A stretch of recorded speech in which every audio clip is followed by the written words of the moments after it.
Oimore nyako Ramogi, erokamano kuom kete Ramogi TV odiochieng' ni mabende limbe mag jatend piny Kenya William Ruto dhi nyime gwenge mag Luo Nyanza, kendo en mano mane oneno koganda mathoth wuok oko mar mondo mi ne girwaki jatend piny Kenya William Ruto. Siasa mopogore opogore ogore gwengego kaachiel kod singo maka kod kacha e chenro mag dongruok. Ka bende koro kaunti ma Siaya bende koro ikore mar biro rwako jatend piny Kenya odiochieng' mano makiny. Magi gin limbe bende koro time gwenge mag Nyanza. Bende nitiere paro mopogore opogore gigo bende jatend piny Kenya William Ruto nyalo bilo yudo kaluwore kod limbe mare motimo e gwenge mag Nyanza kaachiel kod weche mago mag somo. Bende gi sani nitiere moko kuom jopuonje ma ok dhi nyime e weche ok dhi nyime e skul mondo mi gitim weche mago mag puonjo, kaachiel kod weche motenore kod tuo mar mpox manogwonyo ma bende iwacho ni osebedo kalandore e gwenge mopogore opogore. Kamoko bende oseyangi e Kenya kaendi. Magi to kod mamoko nyakwaro mga jwang' intiere kama kare mar mondo mi yud weche manyien e chenro mar ang'ichwelo. Magi weche ma omiyo pek. Tulikubaliana na nyinyi ya kwamba hapa tuweke paya na tutengeneze port na tutengeneze fish market. Mimi nilitumana, makontrakta wamekuja. Jatend piny Kenya William Ruto yango chenro mopogore opogore mag dongruok e limbe mare kaunti ma Homa Bay. Our Secretary General Bwana Kero Misori, by guided by the National Governing Council, atutoki kwa barabara mpaka mazira yetu imeangaliwa.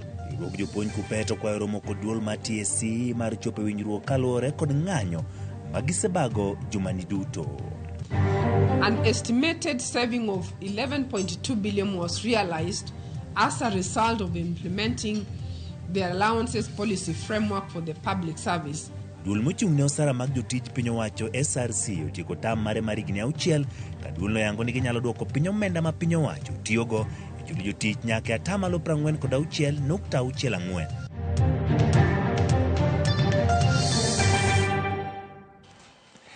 Machiegni nyakwaro mo kaka pile onyalo tudre layo matudruok mar 2-6-0-1 e YouTube, Facebook kaachiel kod X mar Ramogi TV. Wago kod mbaka kendi miya apache nyate weche mag limbe mag jatend piny Kenya e gwenge mag Nyanza. Bende gibaro nyago lemo to ginang'o main kaka jalno modak e gwenge mag Luo Nyanza. Igeno ni ka jatend piny Kenya William Ruto tiko limbe mare gwenge mag Nyanza to bende ni oseyudi kai kinde ni kata kinde mago mabiro. Nyinga Uchengi Manuel jaloko mar Elizabeth Otieno bed kode chakruok nyaka giko. Jodak e kaunti ma Siaya onyiso geno machwe kinde magi to limbe mag jatend piny Kenya William Ruto e gwengego odiochieng' makiny. Kotelni kod ja bodaboda moke bwa ma Siaya jodak go wacho ni giikore mar rwako jatend piny Kenya William Ruto ka bende geno yudo thuolo mar chiwo kwayo e weche mag dongruok magidwaro e kaunti no ma Siaya. Jakom ma bodaboda motelne riwruok mar Alego Songa Owino Lik wacho ni chenro ma jatend piny limo godo kaunti ma Siaya miyo ginenore kaka jogo mantiere telo ma pacho ka.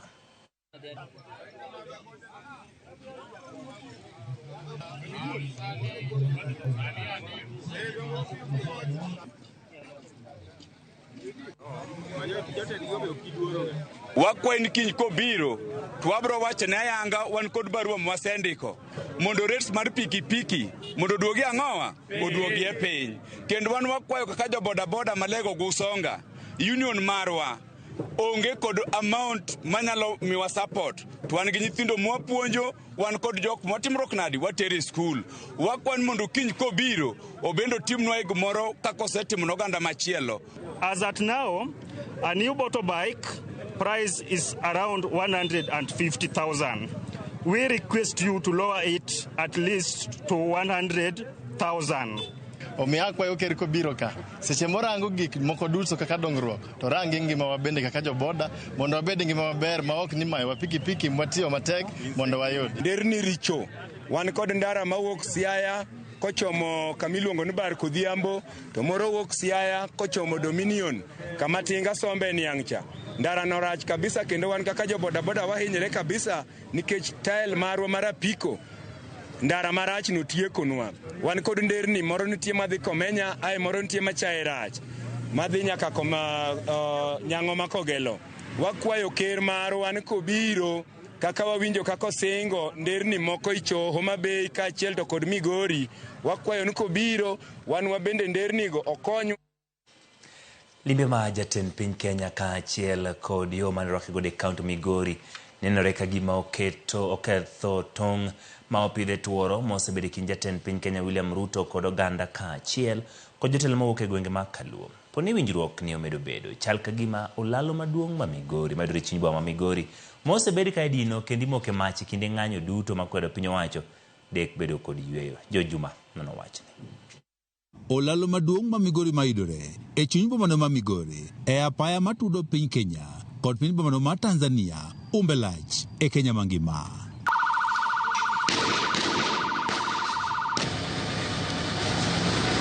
Kata bed nitiere jo Kenya mathoth mapok oneno laloni kod wengegi, gima giseneno ka okalo kuom picha kata winjo en ni pek mar ng'anyo makwedo piny owacho nenore ga e olaloni ma osebed ka idino kod jogo mang'anyo. Chuny olaloni mayudore apayano matudo piny Kenya kod Tanzania emosebed ka imoke mach kendo dino kod kite e kinde ng'anyo. Rawere mosebedo kang' manyime e kinde mag ng'anyo wacho ne chungo chenro mag wuoth kod ohala e kinde ng'anyo ema miyo ng'anyo nyago olemo tadina apaya maduong' ni ma Migori matudo piny Kenya kod Tanzania e kar olaloni ema chopo dwaro margi mar ng'anyo. Raja ka wasebedo kwa dino nikech ene moko kwa dino to wang'e ni biashara ma Migori keche makalo kadhi boda kata ng'ogene onge manyalo kalo. Kenyo yot bon mesede kal winjo nikech wadino ni ochumi. Oganda wachno lalo ni oseneno matek e kinde duto mang'anyo nitiere nikech kanyo ema imoke mach made obed dhano dekoro osewuoyo. Kawuono mwawuoyo ni daraja ni oyudo yweyo. Daraja ni osebedo gi ting' mapek kiluo kidi kuome kendi wang'e kod mach. Omiyo kawuono ka koro gik moko nyalo bedo ni piny okwe ma daraja ni diang' bed ni koro ok nyal wang'e kendo ok nyal dine tago ero kamano. Ene motudo Kenya gi Tanganyika. Omiyo en ndara ma wamiyo luor ahinya. To en ndara ma kapo ni odin to samoro apani jo Kenya nyalo winjo wach. E kinde ni makoro ne liet mar siasa ma osebiro ka kelo ng'anyo koro dok piny kendo jatend piny Kenya ne yudo kata thuolo mar limo kaunti ma Migori. Penjo maduong' en ni mae bende koro nyalo miyo koro laloni ma Migori yud yweyo to bende en yweyo manyalo budho koso en mana madhi bedo kinde machuok ka ng'ama bulo ng'or. Koro ranyisi mar limbe to gi rweko mane warwako cha en ranyisi ni wayie wanyalo go mbaka e dongruok marwa kaluwore ni kaka wambe wachulo osuru. Ka ji go mbaka to iwinjo pach ng'ato ng'ato koro ng'anyo bedo ni en gima onge nikech ng'ato kodagi winji e kang' ne ng'anyo. Oganda jo Migori mosebiro ka bago ng'anyo kendo dina peyni kod olalo maduong' ma Migori wacho ni kwe oduogo ka penjo maduong' en ni to bende gigo momiyo ande gidhi e ng'anyo bende piny owacho osechopo duto. Parie weche manyocho timore chien machalo kaka baba nyocho bedo kapus gi weche mag joma nyocho hinyore ka. Joge wanyocho hinyore ka e daraja ka jomoko be nyocho negi omiyo jogi bende oyud ratiche gi. Rais no bir mocho ni mchele wadhi golo mang'eny to dhi manyo nwa chiro. Matena ni weche mag jo Migori dhi ka gima kuro rumo to moloyo mogik ni bon youth oyud tije make kisha ni wa accommodate nyithindo maya university maya polytechnic. Jatend kweth mathoth od bono ma Migori Ken Ouma wach ni oganda jo Migori kata mag luo duto oketo ng'anyo tenge kendo riwore kod jatend piny Kenya William Ruto nikech gineno koikore mar winjo ywak margi ka wach ni mae bende koro dek lok yamb siasa ka oromo higa mar 2027. Ka otiyo maber moloso piny kaka ji dwaro, ang'o ma ji dwa dondre negi. Ok wabi yie ni koro wa support ng'ato manyayo richogo. Wachung' mana gi ng'ato moyie ni oyo kochopo kar ndikruok fairness. Olalo ma itoka ni ma en mano ma Migori osebedo mano mosekale midhiero mathoth. E kinde bende koro ng'anyo osebedo e kaunti ma Migori. Kech olalo ma osebedo ka iloro kinde ka kinde. Kata kamano, jogo mosebedo ka bende koro bang' ng'anyo nyachal gimo lalo ni koro dhi bedo kod kwe. Bang' bedo kod winjruok e kind jatend piny Kenya William Ruto kod ogai mar ODM Raila Amolo Odinga. Kata kamano, giwacho ni pone dwaro mag bedo ka bende gidwaro kaka oganda ok ochopo yono makare. To dek bende olalo ni pod med bedo kod midhiero e kinde mabiro. George Juma, Ramogi TV, Migori. Jagoro mongire migao mar somo Laktar Beatrice Nyangala osemo kuom jotij piny owacho mowacho ni osebedo ka keto nonro ma miriambo e kinde timo andika mar jopuonjre e wi kit sir mar somo manyien mar mbalariany. Ka olose mbalariany ma Embu e kinde timo puonj e wi kit sir no manyien, Nyangala wacho ni nonro duto mag jopuonjre mane oneno e kinde timo andika ne nyiso ni 90% mar jopuonjre wuok anyuola ma ochando, gino mowacho ni ok nyalre.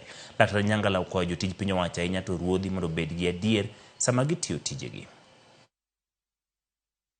We've had some issues of integrity in this process, and we are actually very concerned that out of all the reports we are getting, about 90%, the chiefs and the sub-chiefs are stating that these children are peasants. And we have also had some reports of money changing hands so that the information is doctored. Tukiingiza udanganyifu, hapo sasa nyinyi mtakuwa na shida na sisi pia tutakuwa na shida kwa sababu hatutakuwa na njia ya kuwatambua. Let us be men and women of integrity. Poor information dispensation. Wakati kitu ishaanza, ndio sasa watu wanaanza kukimbizana na maneno ya information. Mimi naomba serikali yetu tukienda mbele, first wanafanya engagement ya watu, then after engagement ya watu wanafanya rollout ili kila mtu akuwe on board ikifika maneno ya masomo yetu na any other program ambayo inaletwa na serikali yetu. Inaweza kuwa aibu mtoto wa mbunge, mtoto wa mtu mwingine ambaye anajiweza akiweza kupata pesa zaidi kuliko maskini ambaye anasema amewekwa band 5 ama band 4. Dul mochung' ne ng'iyo sach jotij piny owacho SRC yango ni omenda ma itiyogo e chudo mag osara kowuok e choko mag piny Kenya osedok piny 46.64% ka gikwayo mondo med ket okenge mabiro neno ni omenda go odok piny nyaka 35% kaka chik dwaro kochopo higa ma 2028. Kaka George Batilero SRC bende okoni onge medruok mar osara ne jotij piny owacho machiegni ni kalure kod okang' mar wito oko paro mar chik mar omenda mar higa ma 2024 mane geto jiwo choko mag omenda mar siro bajet mane oketi kod bede migepe mag piny owacho. E ripot magoyo turubin gik maduol mang'iyo sach jotich piny owacho, SRC osetimo kuom higni 6 nyaka ne jokanyo mag commission masani donje tich. Jakom mar Gilin Mengicho koni giseduoko piny omenda ma itiyogodo kaka osach jotich piny owacho kopim kod choko mar piny kowuok 51.54% e omenda ma 2018-2019 nyaka 46.64% e omenda ma 2022-2023 kendo nyaka 39.22% e omenda ma 2023-2024. Gino ma okoni oseting'o malo kwan omenda madong' ne chenro mag dongruok. Over this period, the Commission has overseen progressive drop in the total public wage bill to total ordinary revenue ratio from 51.54% in the financial year 2017-18 to 46.64% in the financial year 22-23. This is projected to decline further to 39.22% in financial year 2023-2024. Mengicho lero ni SRC ne ofwenyo ni balang' ma ok ogawa mane yudo kod jood bura mamalo kod mag counties e kinde magitayo twak madongere neno ni sitting allowance kod mago mag nyiewo nyamburko e sirikal mamalo ema nomiyo omenda mathoth mag jopiny dhi e chudo mag osara. In 2021, SRC commenced a phased approach to streamlining management and administration of allowances. An estimated saving of 11.2 billion was realized as a result of implementing the allowances policy framework for the public service. The first one came from abolishing sitting allowance for plenary at the National Assembly and at the county level. The second one is car grants to the executive and judiciary. When I'm saying a car grant, it's actually not even a car grant. It was specifically called non-taxable car allowance. Apaka ma osebedo kago uchumi mapacho ka kuting'o midhusi mar corona bende gikoni na achiel kuom midhiero manorocho chumi kendo miyo gichungo medruok mar osara e ima ok tin ni 90% mag bede migepe mag sirikal. Ka jotich mane geno ni dhi medgi osara gisani biro medo rito kaluwore ni ne owit oko paro mar chik mar omenda 2024. In recognizing that the Commission has, over this period, frozen salary structures for over 90% of state corporations and constitutional commissions and independent offices. As a result of the current withdrawal of the finance bill, again, there has been a deferment of the increments that had been planned for this year. Kakoro dong mana matin ne jumbe ariyo to commissioners masani mag SRC wuok apisa yanga. Geno en ni apisas manyien mabiro donjo biro medo keto kenge mag neno ni mana atamalo 35 mag choko mag osuru ema odhi chudo mag osara ka ochop higa 2028. Ma timore kinde ma jatend piny William Ruto olanda put mabiro tayo yiero mag jotelo manyien mabiro donjo duol kata commission mag piny owacho mathuolo mag jokanyo magi rumo machiegni ni. George Bati, Ramogi TV. Ramogi wantiere kod lipot mabende ochoponwa ka en jatend piny Kenya William Ruto biro bedo kabedo kod twak ma achiel kachiel mong'ere kaka Town Hall ma bende biro bedo kobago Kisumu State Lodge mano kar jot ma jatend piny mano madundo mantiere gwenge ma Kisumu obiro bedo kanyo kotwak kod jopiny kendo go mbaka mopogore mano obiro bedo godo kanyo kinde mabiro ka bende gie sani eni duo riwruok ma jopuonj kupet bende gie sani twak kendo enje ne gima dhi nyime akelo misori loso kama. The Secretary of Makwini was accosted while reading a procession of officials and teachers.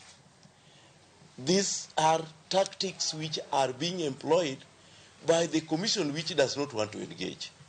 Our rules of engagements are known, and even if there are adversarial determinations sought in courts of law, the relationship in labor relations is like that one of marriage. You must be given time to talk, and we did not see anything strange when they reached for us to engage in this kind of an arrangement. But apparently, they were only out for blackmail. Now, since they are out for blackmail, and because of the foregoing, I've indicated that the union is in a protected strike, protected by Article 41 of the Constitution, Article 76 of the Constitution, and also the Labor Relations Act. These are the clauses that any court will be addressing in looking at our case. Did Kuppet break any law? No, we have not broken any law. The law allows us to picket around where we work.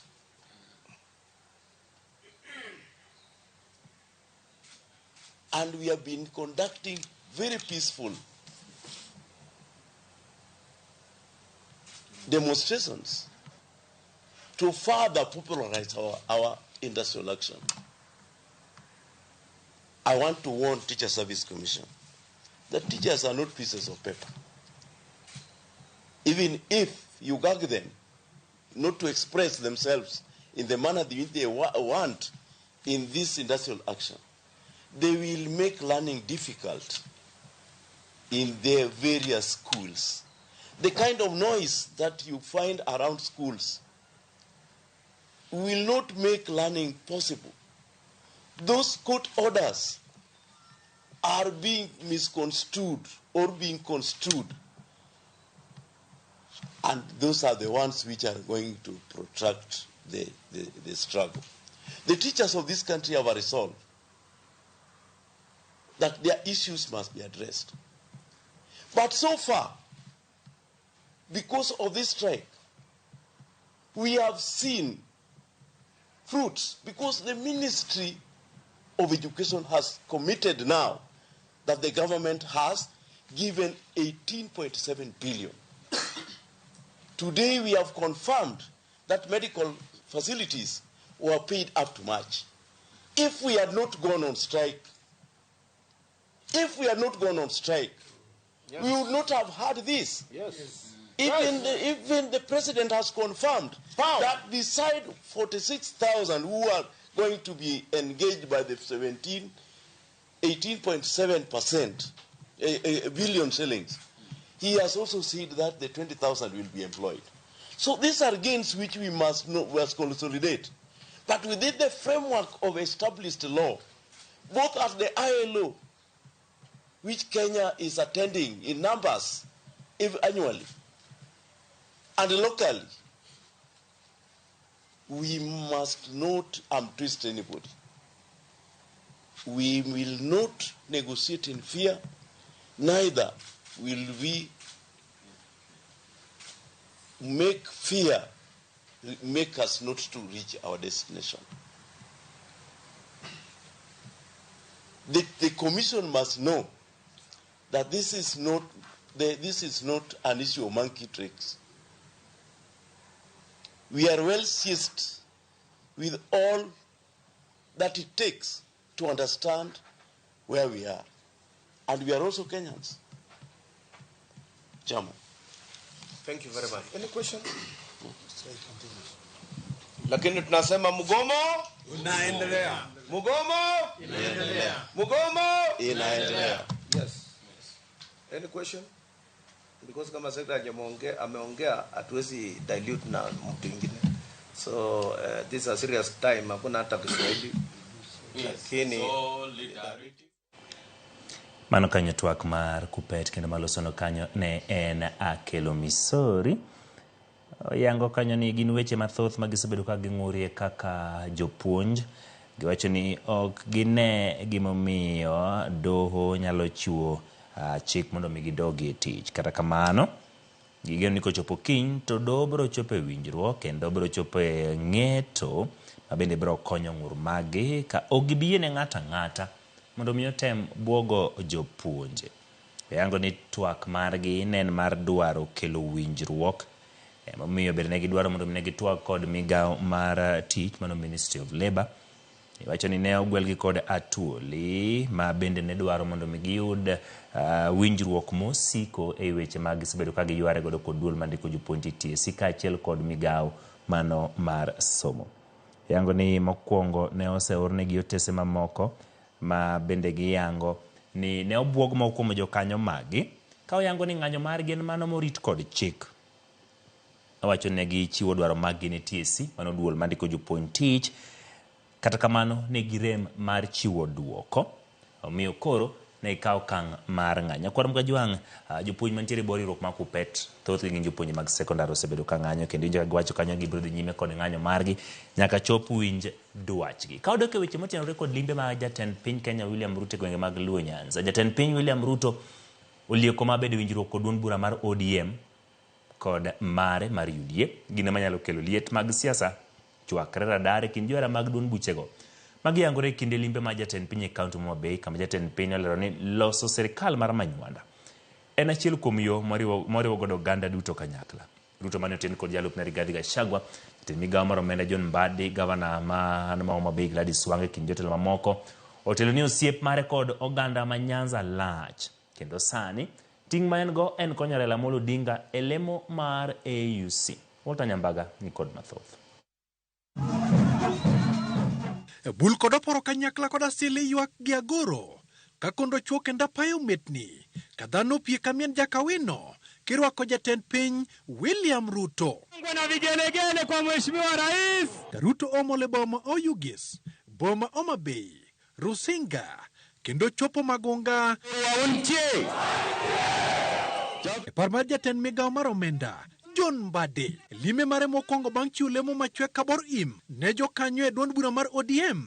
Jatend piny William Ruto lieko ni kodek donje riwruok kod duond bura mar ODM kod mare mar UDA gino manyalo chwako liet mag siasa. Kata kamano e yo mawachore ni dhi reso Ruto e yiero ma 2027 kendo loso sirikal kanyakla.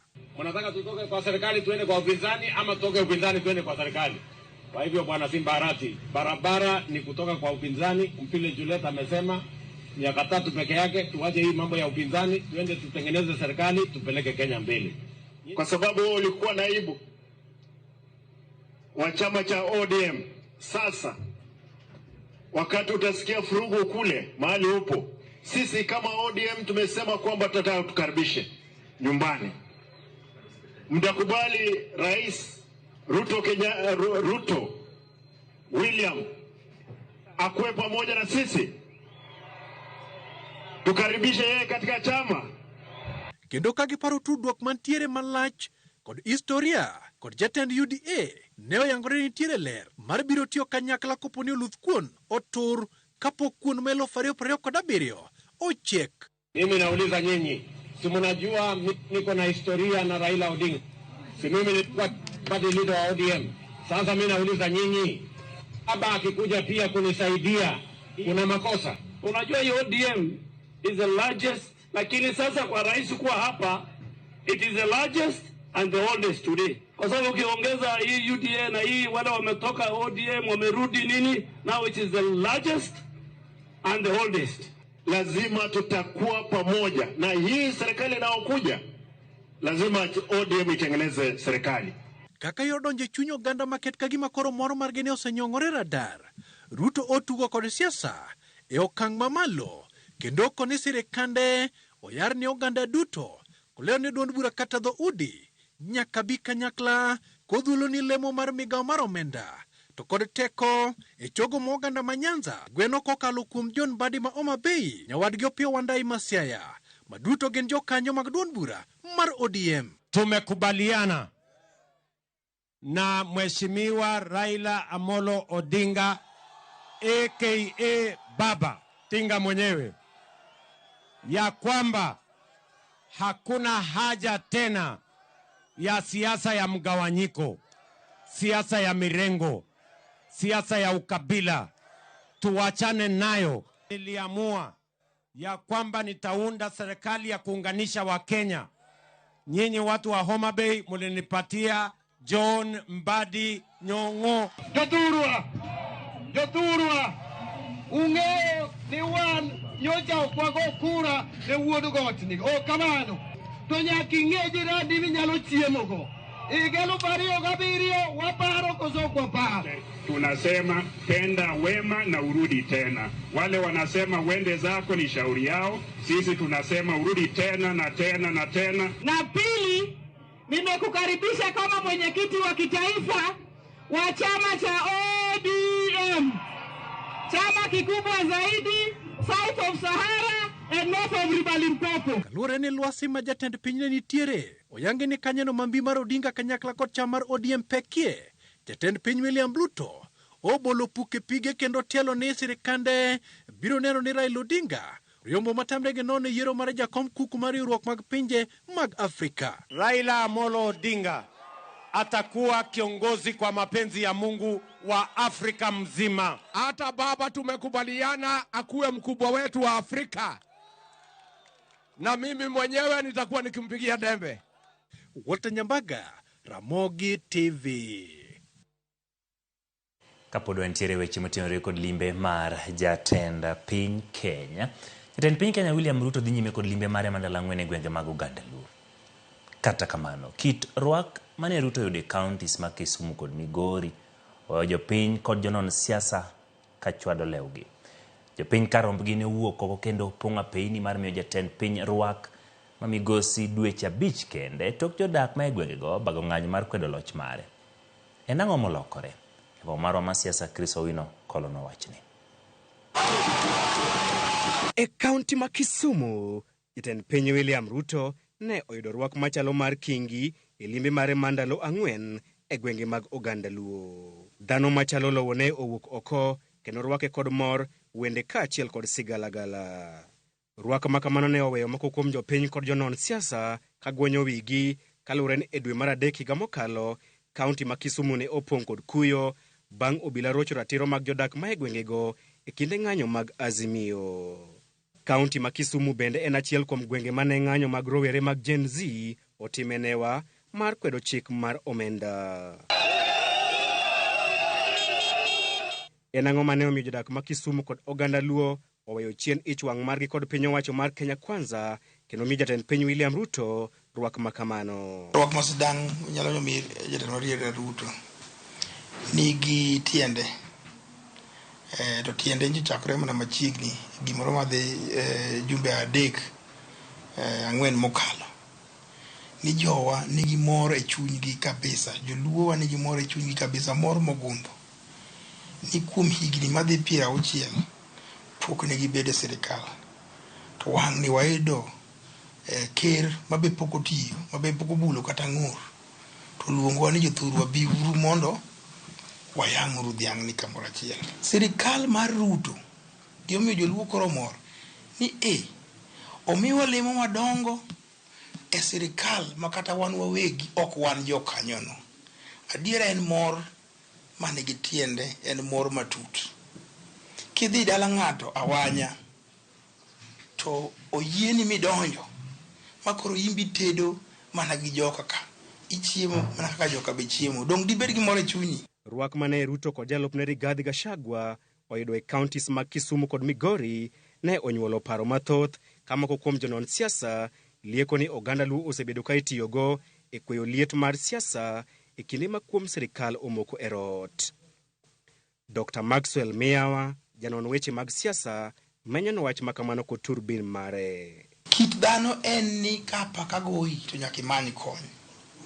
Nikech kata jatelo maduong' William Ruto nomanyo kom kuom jogo ma Central Kenya. Ok ni jogo noere. Jogo nodhi kocha ka gineno ni sirikal mane nigitie kocha sana sana jo okuche, jogo ma Central Kenya neno ni sirikal Uhuru nokonyogi kabisa. To be sirikal Uhuru ne gineno ni makoro gogi kabisa. Emomiyo ka pakane gogi kocha to giduogo kone. Koro omiyo siasa ok ni itiyo kodwa. Mano gima wanyako ng'e sani, ok ni itiyo kodwa kaka joluo. Ka itiyo kodwa to doko miwa migawo kata mana achiel. Uhuru notiyo kodwa. Sani ok tiyo kodwa, wan ema watiyo kod sirikal. Nikech oduongwa mwabede mesa mopogu ulemo. Kata ka ng'ato tiyo kodi to miyi gimichamo madhi ei, dongo konyi. Dr. Maxwell Miyawa bende leronwa ng'at madhi yudo keyo mobop e kind jatend piny William Ruto kod oganda Luo kaluwore kod osiep manyien e kind Ruto kod oganda Luo. Jalo madhi keyo maduong' en William Ruto. Nikech odhi yudo wafuasi mang'eny. Joluo nitiere kucho mantie Nyanza, kura mantie Nairobi, kura mantie Mombasa, kura mantie Thika. Gin kura machopo moingo milion kata mana 3. Emomiyo jalo magini okonyo saidi en ker William Ruto. Kata odoko ni Ruto oten e limbe mare e gwenge mag oganda Luo kod jalupne Rigathi Gachagua turubim mag siasa, to wacho ni Ruto sero ombulu mag oganda Luo kaka yo mar dino fuok mar ombulu e okapu mare bang' lalo ombulu mag gwenge mag Masawa kaluwore kod gwandruok manie kinde kod jalupne Rigathi Gachagua. Yamo oseloko kendo yango koro ringa taro e province mar Masawa ni jogo mayando gore kura kweth osekolokore ka gineno kaka weche mag uchumi nyitayo, weche mag ohala gin magineno ni gihinyore, gin ema giwacho ni gihinyore. Koro miyo jatelo bi ng'ano mariek maneno mbele. Ka jogi gi jolupni oringo moweyi, jogo manyom ombulu, do nyaka imany ombulu kamoro. Koro aneno ka jatelo temo manyo ombulu kamachielo ma odhi dino go rot ma province ma Masawa okelo. To gin joluo kende, odhi yudo kura mar joluo, Luo Nyanza, odhi yudo kura mar jo-Kisii mabe wafuasi mag ODM, kendo odhi yudo kura mag Western mang'enygi a Kakamega to kod Busi. Nikech oseneno kaka yamo ringo to neno ni joka to ok nyal nuo e lwedo. Ndalo ema biro yango adiera ka osiep manyien e kind Ruto kod oganda Luo dhi nyago olemo kata oyo. Chris Owino, Ramogi TV, Nairobi. Koromogi tok lipot mar Chris Owino ne gima bende jatend piny Kenya William Ruto nyalo yudo tok limbe ne gwenge mag Nyanza. Emotiyo godo weche manyien mano kare mokwongo mar odhiambo ma kawuono. Kik idhi mabor, pod wantiere kod mathoth mawaikoni.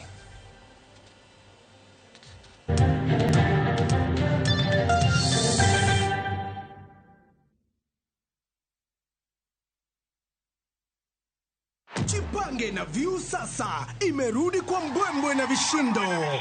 Jipange leo kwa nafasi ya kujishindia mamilioni ya pesa. Jipange ushinde na View sasa. Bonyeza *487*3# hash na uweke 50 bob tu au tuma kwa paybill number 724177, account number ikiwa ni nambari yako ya simu. Utapata content na point 50 za kuingia kwenye draw ya kujishindia 50,000 kila siku, milioni moja kila wiki na grand prize ya 3 million shillings. 3 million shillings. Jibambe na content nyingi zaidi, uongeze chances zako za kushinda. Jipange na View sasa. Weka 50 bob tu na huenda ukajishindia 50,000 kila siku, milioni moja kila wiki na grand prize ya milioni 3. Sheria na masharti kutumika. Imeidhinishwa na BCLB namba 0000130. Chakuoth materi kama berlilo emanitie. Donji e piny ma jotije wa makonyo kastembe gi rwak makende ok ni mana kod lony, to gikonyi e timo yiero makare mar chopo lek ma in godo e kitu itado midwaro. Winjane sigand kastembe wa moseyie kod ber ma giseyudo. Mabati is the best. Na bei iko sawa. Na quality iko poa. Limwa e badwa ma Manjit House, Kisumu Accra Street e apaya ma Paul Mboya. Gochi e 070 Adek Abichabirio, Aria Borachiel, Royal Mabati Factory, excellence redefined.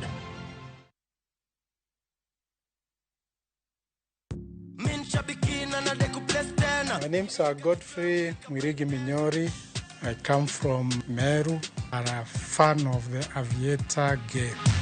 I learned about it on Citizen TV when I saw somebody that had won the game. I got interested in it and started participating. I've won quite a number of times, but this is the bigger of the wins that I have had. I like the game because it's a game that you can play anytime, anywhere, and it has no bias. And here you can see I'm getting my check for my recent win. Niko na project kadhaa zenye zinaendelea, itaingia kwa hizo project na tunashukuru kwa Aviator. Aviator ya shabiki.com inakupa the biggest multiplier in Kenya. Shinda up to 50,000 times your stake. Yani ukiweka stake ya 100 bob, ndege ipeperuke, unashinda 5 million within seconds. Changamkia Aviator on shabiki.com. Not for persons under the age of 18. Authorized and regulated by BCLB license number 428.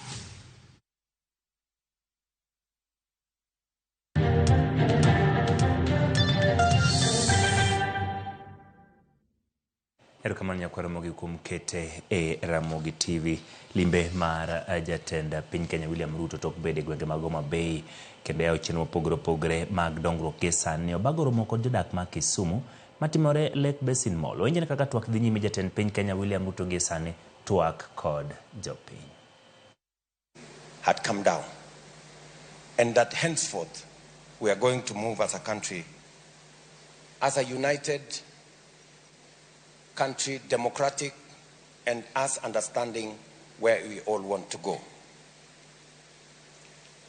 When the opportunity arose for me to consider broadening the administration that I know the value of making every Kenyan feel that they belong.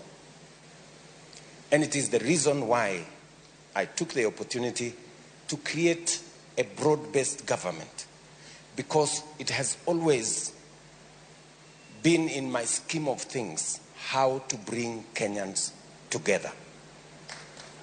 Even a situation that was uncomfortable for many people. But they say in every cloud there's a silver lining. And in every challenge, there is an opportunity. It depends on where you focus. Either you focus on the challenge or you focus on the opportunity. The opportunity we have today is the opportunity to unite the people of Kenya.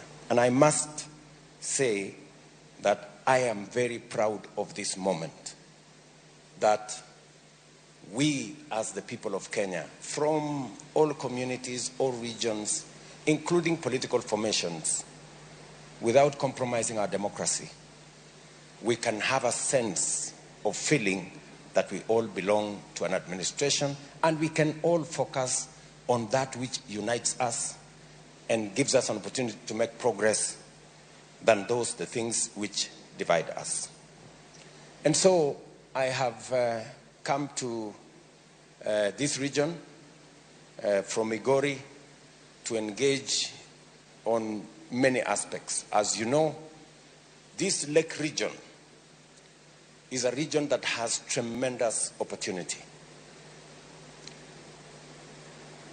In my plan, the blue economy, which contributes about 20 billion shillings every year, it is my intention to raise the contribution of our blue economy from 20 billion to 100 billion. And for us to do that, we need to do a couple of things. Number one, we need to build blue economy infrastructure. As you're all aware, we are investing 1.5 billion shillings in building 10 fish landing sites in Lake Victoria. From Busia, through Siaya, here in Kisumu, in Homa Bay, all the way to Migori. In fact, yesterday, when I met the leadership of Migori, they were asking me when the Muhuru fish landing site is going to begin, the construction is going to begin. And the Got Achola is going to begin. Both of them in Migori. And I remember telling the leaders there when we met last evening that the ministry responsible is undertaking public participation, and in the next 2 months or so, and I think the PS for Blue Economy is here, she can confirm, in the next 2 months or so, the construction of those facilities will join the others that we have already constructed. I know the one for Sori has already been completed. I know some of the ones in Kisumu have been completed because we want to build infrastructure. That's number one. Number two, we need to deal with the challenge of fingerlings and the fish stock in our waters. And we need to replenish, because the more we fish, the fewer the stocks are. It is the reason why I came to Kabonyo here. And we have a project of 1 billion shillings to have a major fish program here that will help us develop at least 7 million fingerlings, PS, 7 million fingerlings per quarter. High quality fingerlings, both for our farmers and also for us to restock Lake Victoria. The other item is fish feed.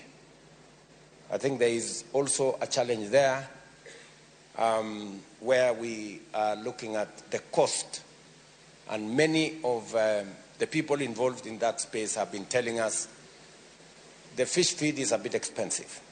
So we are working with companies to see how we can reduce the cost of fish feed so that we can encourage more farmers to do fish farming.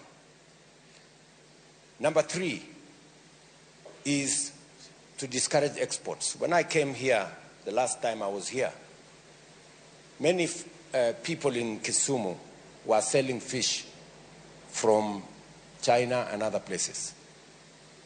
And I said then that we cannot continue in that trajectory. It's the reason why last year we banned the imports of fish from other countries and instead encourage our own local production and fishing of fish in Kenya.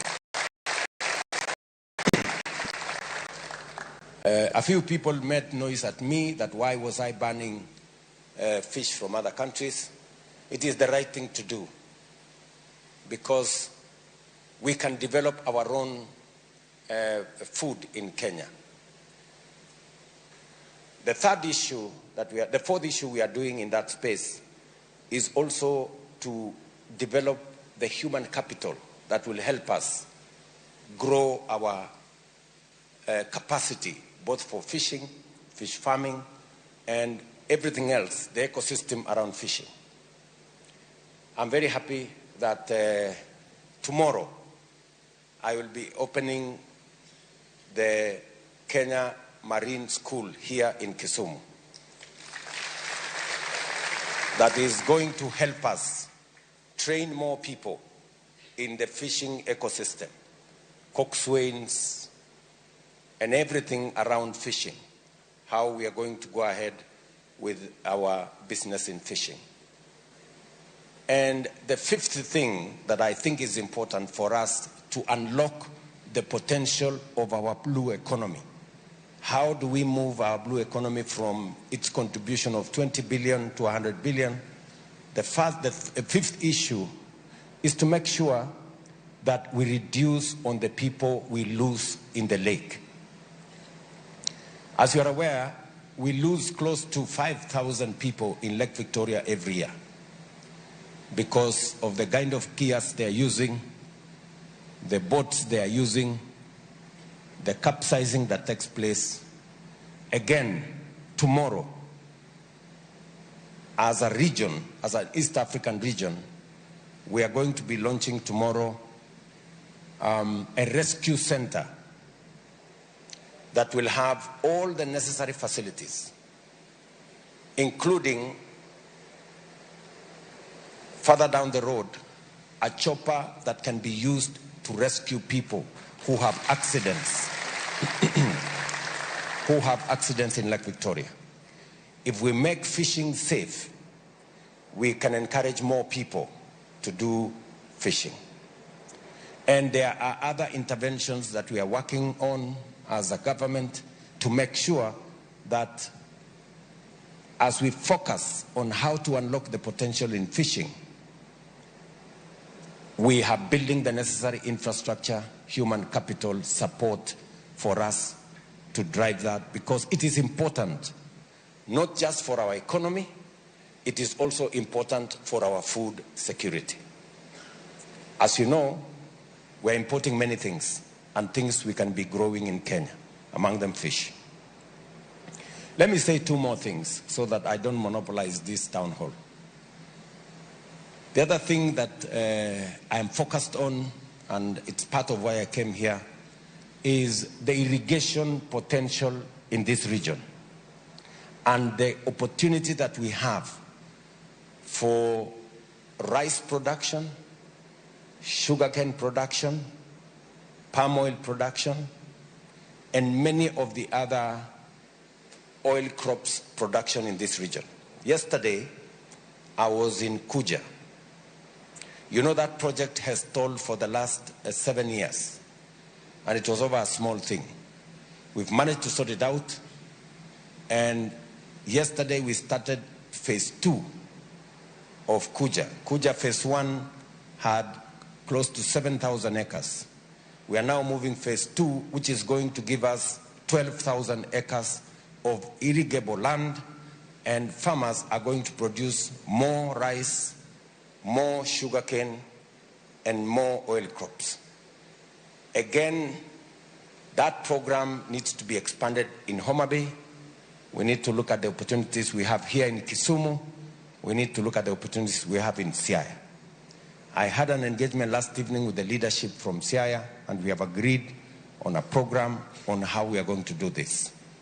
I will also, yesterday, be commissioning a rice mill here in Kibos that was built by Lake Basin as part of building the infrastructure to support our rice farming. Because as you know, we spend 500 billion shillings every year to import food into Kenya. We import rice, we import sugar, we import maize, we are importing edible oil, and these are crops that we can grow. These are produce that we can grow here in Kenya, and we need necessary support for us to get our farmers producing. I know sometimes people think it is easier to subsidize consumption. It is my belief, firm belief, that the way to food security in Kenya is supporting production. And that is what I will do. It is the reason why we must also sort out the issues of sugar in this region. And as I gave you my commitment, it is only that there are mischievous people who have taken us to court. Otherwise, we would have sorted out the issues in Chemelil, in Muhoroni, because we must get a new model to unlock the potential of all our sugar mills, all the way from Sony Sugar, Muhoroni, Chemelil, all the way to Nzoia in Bungoma. But I want to give you my commitment that we have now the template on how to do it. Hopefully we manage to get the matters out of court in the next 1 or 2 months, and then we will be on the way to sorting out those issues. You're also aware that we have had, I think, a 20-year tussle over Miwani. But finally, we're going to resolve it this year. We have done everything else that was required so that we can sort it out and focus on the production of sugar in Kenya, because we are importing, we are spending our foreign exchange importing products that we can actually grow here in Kenya. So, ladies and gentlemen, I'm happy to engage with you this evening. I do not want to say more than that. Let me stop there. I know it was the wish of the people of Kisumu to engage with me so that I can take questions directly from you and you can get answers directly from me. Okay. I will take the first question. Maybe I start here. Nani yako na maswali? Kama hauna maswali ni sawa. Yes, somebody here has if you can favor me with your name. Your Excellency, my name is Evans Ongati. I have 2 questions. One, as we all know that in your better agenda, housing is one of your key priorities. And as it stands now, you are at 2 million units that you want to achieve. And at the moment, your government promised that you'll be doing around 200,000 units per annum. I would wish to know that so far, we are in the second, third year. How far are we in that regard? That is number one. Number two, my concern is on what we call manufacturing sector. We know that manufacturing sector contributes around 8.4% of the national GDP. And here in Kisumu or Nyanza region, we had a manufacturing farm at Kikomi that has since collapsed for a long time. What is your government going to do to ensure that manufacturing sector is revived in the entire Nyanza and more specifically in Kisumu, just to cushion us on the issues of employment and what we call agricultural aspects that will ensure that we have food security taken care of within Nyanza region. I thank you, sir. Very much. Let me take a question from this row here. Yes. Yeah.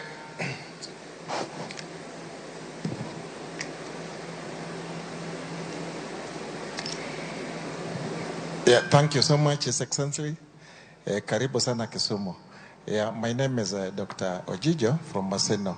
How does your government plan to address the current challenges that the current new university funding models possess for both lecturers and students, particularly in terms of adequate compensation for academic staffs and salaries and job positions and affordable access to quality of education? Where are we now And why now, Mr. President? I know the question has been asked and you've been answering it severally, but I'm concerned as a lecturer and as a parent, Mr. President. Thank you. Thank you very much. I'll take a question from this end. Thank you very much. My name is Dick Osala. I'm going to ask you a question that relates to development, specifically our roads here in Kisumu. There are several roads that have stalled, and we do not know why. I wish you were transacting this area using roads so that you are able to see the condition of the roads. I know tomorrow you'll be in Siaya. Kindly use the Luanda Siaya Highway so that you see what we are talking about. What plan do you have for the roads in Siaya? And finally, Mr. President, 2 weeks ago you unveiled your cabinet. I did not see any minister who is below 30 years of age or whose worth is maybe 10,000. All people that were there were 400 million and above. Yona, if you don't have someone who is worth 10,000, I am here, Yona. I'm very intelligent. I can take that one.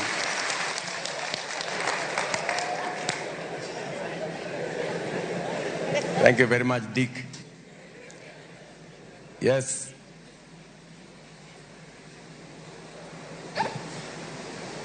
Hello. Thank you very much, Mr. President. My name is Catherine Achieng Ouma. I am a trader at the CBD and at the same time a politician. I want to ask you a political question. Today we are here as different parties and we have welcomed you very well and you've seen it in most areas of this region. And today we can coexist peacefully, UDA and even Azimio. My question is, will you collaborate with Baba in 2027? My second question, ask the traders at the CBD concerning the shipyard area. His Excellency, when the shipyard was being made, thousands of businesses were destroyed. Today, at this moment in time, if you walk around Akambalene, it is a dead town, and it is posing a security threat. Our question, can your government do a walling in that area and restore the 24-hour economy that was happening in that area? Thank you very much.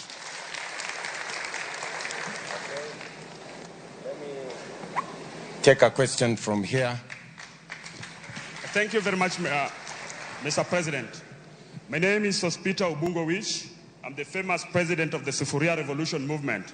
You remember during the anti-government demonstrations about the Finance Bill 2023-2024, it is me who was putting the Sufuria on my head, who you were complaining about. Today, I'm very glad, Mr. President, that we are welcoming you here in Kisumu and feel most welcome. We love you. You are our brother, and we will always support you. Iler Kaka Pamba. Mr. President, my question is political. We suffered the last 2 years because your deputy was telling us the government was for shareholders. With broad-based government, do you still appease the shareholders? 2, Mr. President, as young people, during the demonstrations in 2020, during the demonstrations that was touching on the Finance Bill 2023-2024 and 2024-2025, most youths died during that process. Quite a number have been abducted and their families can still not trace them. Quite a number are still suffering out of the injuries that they got through the police brutality. My question is this: what is your plan? Do you have any form of compensation to the families that suffered during the demonstrations? Because as the president of the Kenya Bunge la Wananchi Caucus, the leadership that are the face that represent the young people, we have always been talking very categorically, and we are saying that we want your government to see to it that the young people that suffered during the demonstrations are well taken care of, and that is our request as young people. And lastly, as I finish, Your Excellency, we want to thank you very much for embracing broad-based government and for agreeing to work together with our party leader, His Excellency Raila Amolo Odinga, and supporting his bid for AUC. That we are saying that we are very happy about that. On the side of the broad-based, we are happy that you considered our people, though the Luos did not vote for you, but you considered our people and gave them very important positions in your government. Here in Kisumu, kindly consider us because we don't have anything good as people of Kisumu. And on the Bunge la Wananchi, kindly consider the Bunge la Wananchi because we also suffer and we also exist in part of the struggle. Your Excellency, I'm jobless. Consider me. Thank you very much. Okay. Thank you very much, Sospita. Let me start with Evans. Evans has asked me about housing. Housing is a very important project, as we all know. In fact, the argument I normally put across is that on this one subject of housing, we should all be united, because the housing program was in the Azimio manifesto. It was on the Kenya Kwanza manifesto. I find it strange that there are people who want to oppose it for the sake of opposing. But I am happy that this program is now underway in many parts of the Republic of Kenya. In fact, among the things that I will be doing here in Kisumu on Saturday is to launch the 2,000 houses that we are building in, what's the name of that place? Lumumba, in Lumumba Estate here. And we are currently, just to give Evans the statistics, we are currently building 108,000. We have 40,000 in the pipeline. We have already an extended, in terms of trying to find land to construct, another 200,000. This is a program that, as you know, Evans, is started onto a lot of challenge. We've been taken to court so many times. It has been stopped here, stopped there, because there are people who cannot see the value of housing. Housing does 4 things for us. Number one, housing gives us jobs. As I talk to you now, right from Lumumba here and across Kenya, we have 160,000 Kenyans working in the housing plan.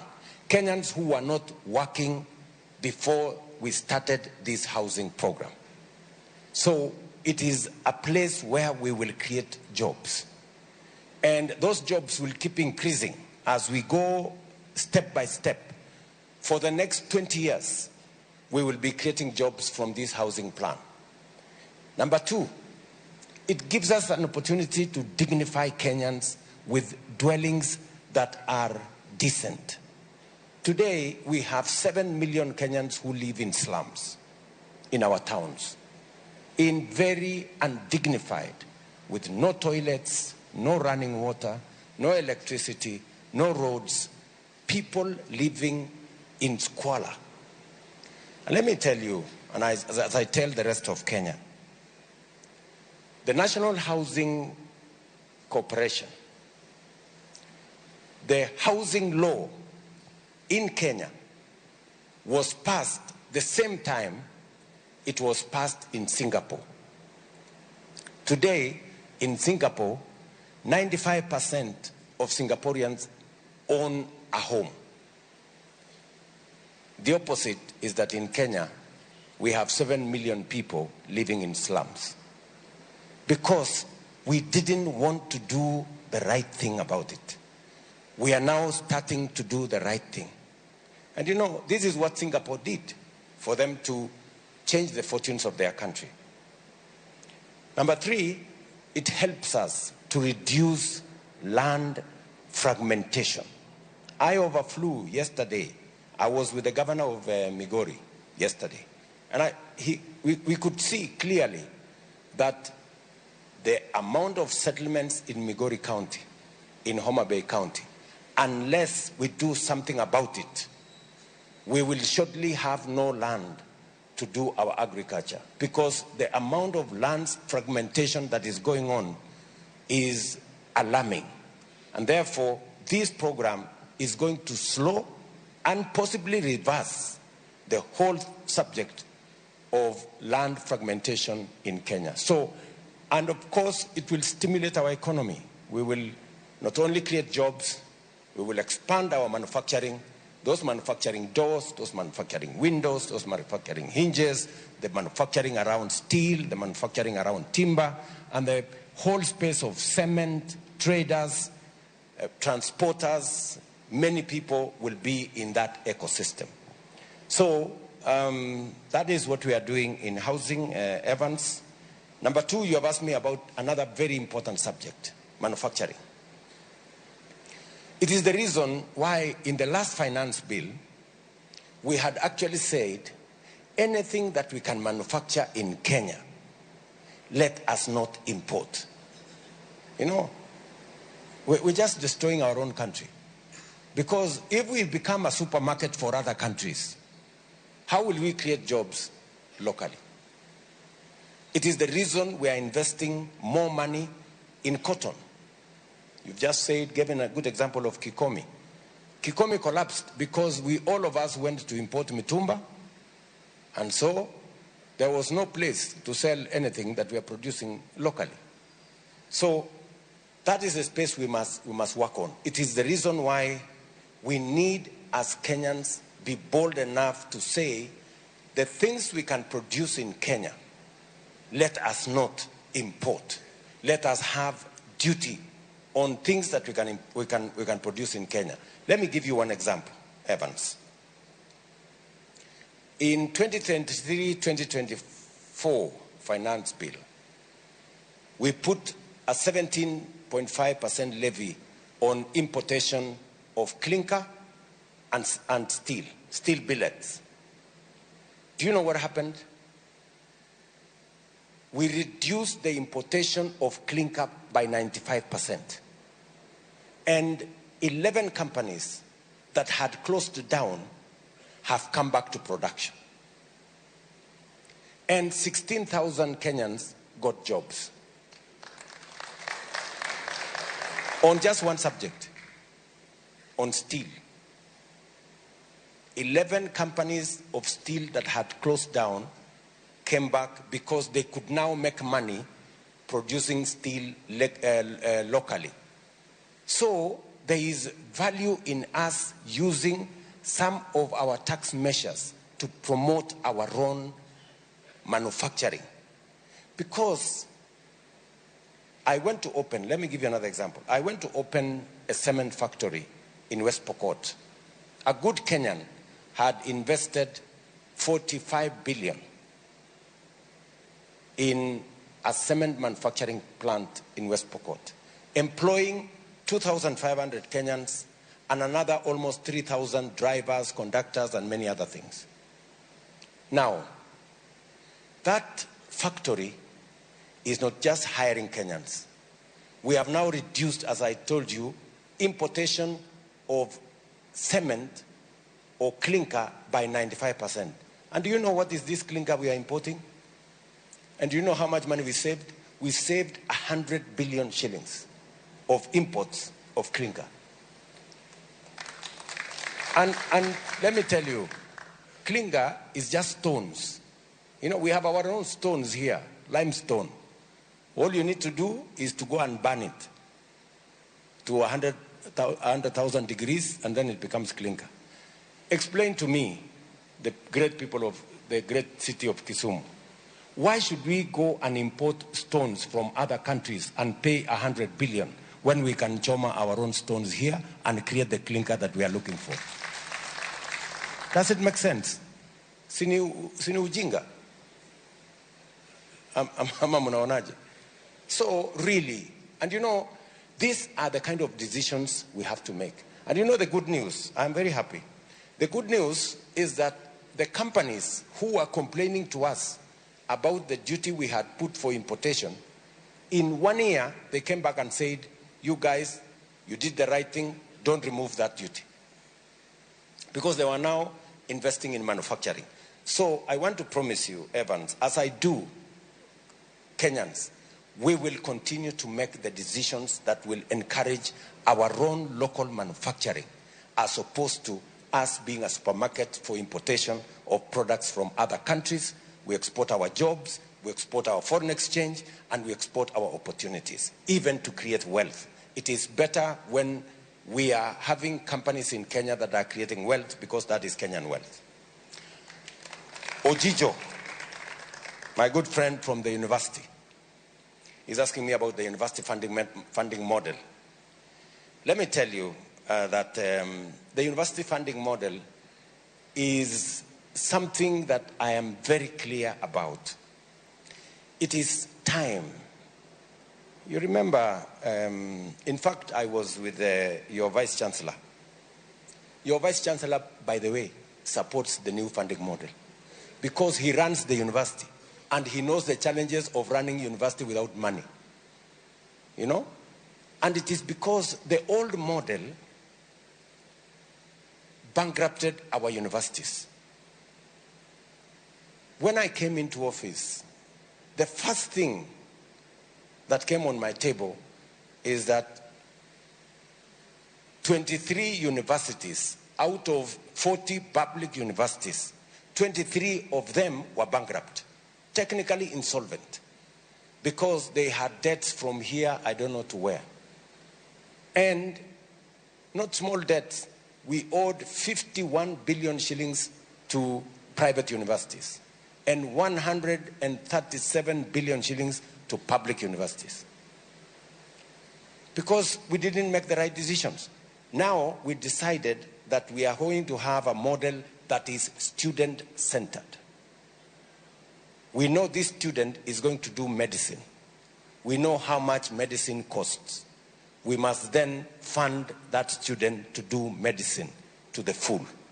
We know this student is doing education. We must fund that student for that course to be achieved. But if you have a student doing medicine, it requires 600,000, and you give him 200,000, you will end up with a half-baked student. And by the way, Bwana Ochijo, do you know that we are in the second year of implementation of this? And the first year was phenomenal. If you ask any vice chancellor, anybody who is running an university, they are telling you this model is way superior. And in fact, in 4 years, it is my plan that every university will be able to run its affairs without the challenges they have today. And they can pay lecturers, they can pay their suppliers, because today, when last year, many universities, in fact, they said in the meeting we had in Nairobi, many universities have never paid full salary because we weren't giving them enough money. It is the reason why I have put more money in university education. In fact, I have put 127 billion shillings more to education because I believe we must get education right. If we don't get education right, we will get nothing right in Kenya. We must make sure that we get it right. It is also the reason why I have hired 56,000 teachers in the last 1 year. Last year, we hired 56,000 teachers. It is because education is important. It is also the reason why, end of this year, we will hire another 20,000 teachers. Because education is what makes us equal. And if we don't get education right, we will get very few things right. It is very important that I can explain to you in greater detail the university funding model, but I think to a great extent there is a consensus that we have a funding model now, student-centered, that will help us transition from the difficulties our education system, especially at the university, have had into the future. And I am very confident that we will get the relevant understanding between parents and students and lecturers and university management for us to move into the future. I am happy, Bwana Ojijo, I am happy if you have some suggestions to improve on that model. We are open because we want a good idea that we have to give way to a better idea if you have. So we are ready to engage. Bwana Dick pale ameniuliza mambo ya barabara. It's a very important subject, Bwana Dick. And I agree with you, we have many stalled roads. I want to tell you that we weren't very measured in the way we gave out contracts, because we now have roads that are in the region of 900 billion that we have issued. We have 150 billion shillings that are already outstanding, work done and not paid. So that is something that is eating my head. And I have tried to work out a mechanism. We have in the budget 56 billion shillings this year. I managed to get about 40 billion shillings from China. I am working with other development partners on how we are going to turn around this road thing. I was, yesterday and today, I was in this region to unlock some of the roads that were stalled. And I want to give you my commitment that all those roads that were stalled, we are not going to start any new roads until we complete the ones that we have already, that are already stalled. Many people want to push me to say, why don't you start new roads that will have your signature? I'm not interested in having my own signature. I'm interested in building the roads that are already there, because they are Kenyan roads irrespective of who started them. That will be my trajectory. Catherine Ochieng has said, I talked about 2027. She said she's a politician. That's very good. I am also one. And she said she's asking me, what is going to happen in 2027?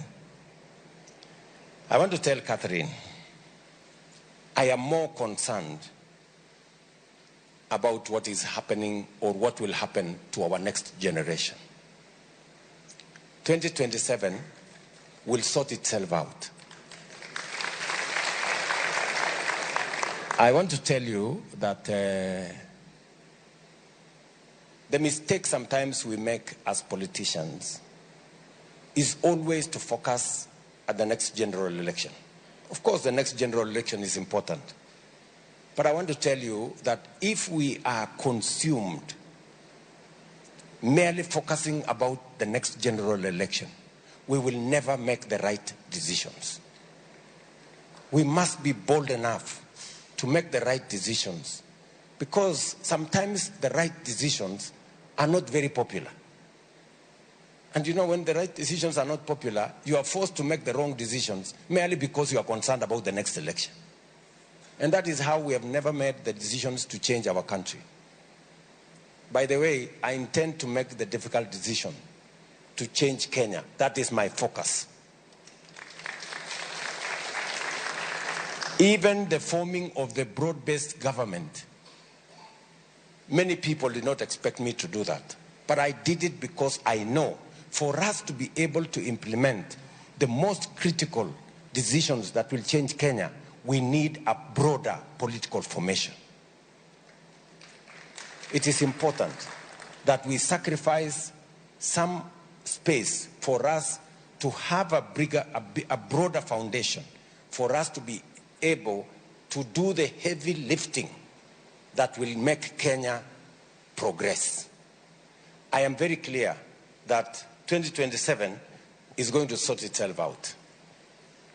Just watch this space. On the shipyard, I don't have a direct answer on what to do with the shipyard. I have taken the information you have told me. I will have a conversation with the county government so that we know exactly what to do around the shipyard. I do not have the real information now as to what actually became of the 24-hour economy around the shipyard. I know for a fact that the shipyard is an important component of the development of Kisumu as a town, but that should not compromise on the incomes of Kenyans who are benefiting from the space around there. So that is homework for me, Catherine. I hope you don't mind. I can go and do some homework. Yeah? Sawa sawa. And then Sospita. Are you a shareholder?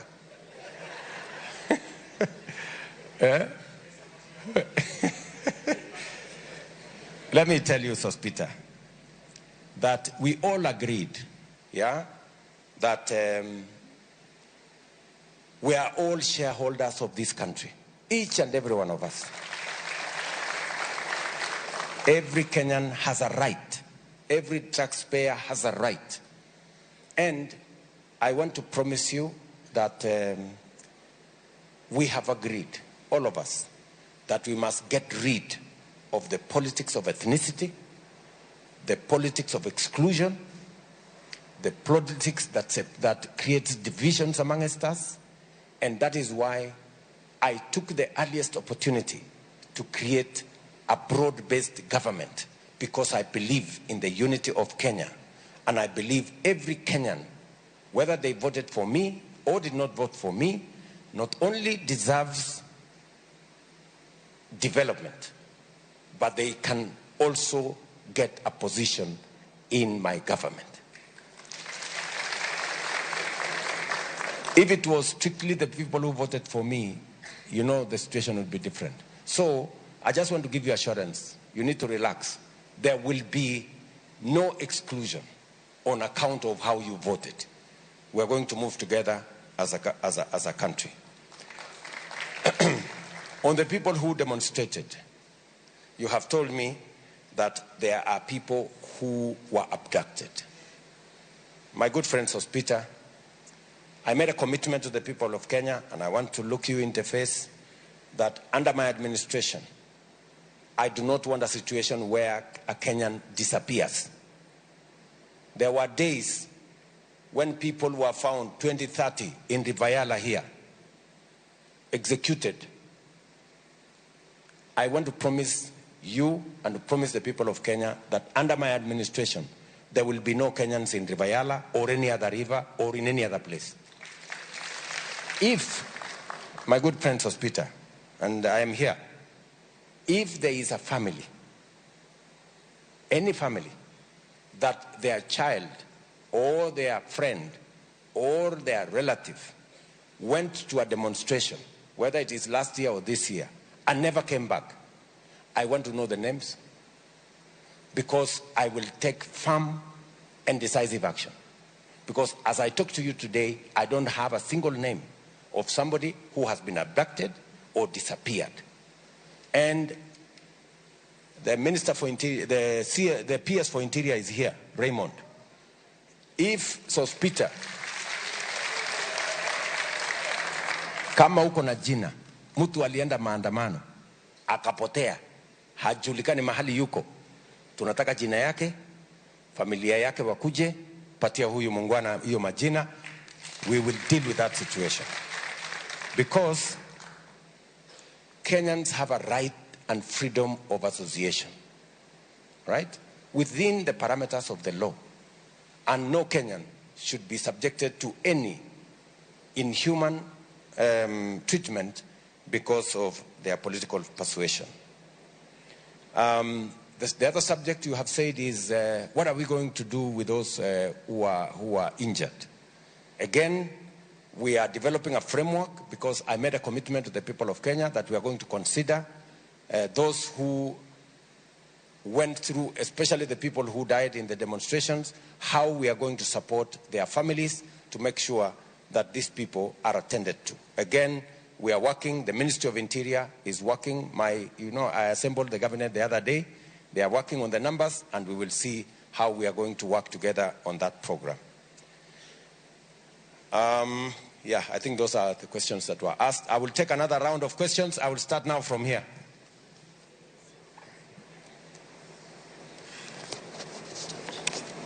Yes, there is a lady there. Thank you, Mr. President. My name is Beatrice Amondi, founder of Jomanadada Foundation, and also the current vice chairperson of the ruling party for this great county. First, I'd like to commend you for listening to the plight of Kenyans that led to the withdrawal of the finance bill. Secondly, on Tuesday, the ambassador of the United States to Kenya, White Man Meg, disclosed that they have cancelled our loan, which is at 131 billion Kenyan shillings. So I'm wondering, Mr. President, what plans do you have for the finance bill? Thank you very much, Beatrice. Can we take somebody from here? Yes, my friend. Good evening, Mr. President, and good evening, Kenyans. My name is Vincent Kabisai. I come from somewhere called Nyalenda, Kisumu East. I have a few questions. First of all, Mr. President, allow me to ask what the government's plans for Harambee Stars when it comes to 2027 AFCON, being that some stadia are still not completed. Secondly, Mr. President, still talking about the Harambee Stars, will we be having a new coach, a local coach, or a coach of an international coach, say Mourinho? Mr. President, besides the infrastructure, which is good for national development, we have something called national discipline. The other day at Lower Kabete, I saw the engagement that you had with the county commissioners, and it was impressive. It's a step in the right direction, if at all we are to move forward as a country, because there are a lot of repeals that have been done when it comes to the national administration. So, Mr. President, let me talk about the police. You go to the police station, and nowadays some police stations have turned to become shops. You go to the police station and you are asked to pay, say, 1,000 shillings just to lodge a complaint. It is a grave concern. It is something that I've witnessed, and I think that should not happen. My suggestion is that in the very spirit of having ICT hubs, these police stations should have Wi-Fis, and they should have CCTVs. They should have CCTVs, Mr. President. I think that is also a step in the right direction. Talking about water, I know this is it is a devolved function, but water is being regulated by WASREB up there. Lake Victoria is just around the corner. And yet, the tariff that Kisumu is using has been repealed. The tariff was revised in 2002 on an incremental tariff. At the moment, for the first 6 units, you realize that Kisumu residents have to pay 83 shillings per cubic meter. For the next 14 units, that is 6 up to a consumption of 20, they have to pay 121 shillings per cubic meter. And then from 21 up to 50, they have to pay, it's incremental. Previously, Mr. President, we used to pay better rates.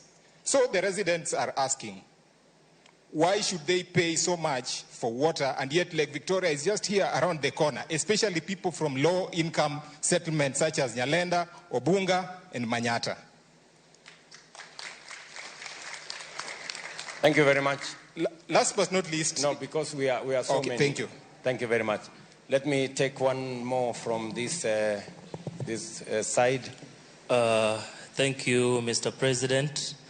It is a great honor to stand in front of you today. I think I will be the youngest person speaking after every other speaker. I'm Omolo Victor Otieno from Maseno University. I'm a former president and I'm also University Student Organization Academic Secretary. Mr. President, I want to bring my issue in the line of teachers.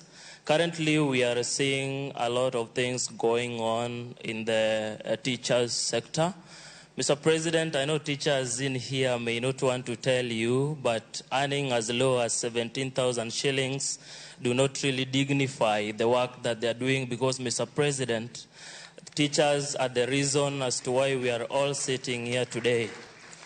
Again, Mr. President, I was very keen in your speech. You mentioned that teachers have been hired, 20,000 this year and 56,000 last year. My question is, have they been confirmed that they are really working, the ones who have been hired?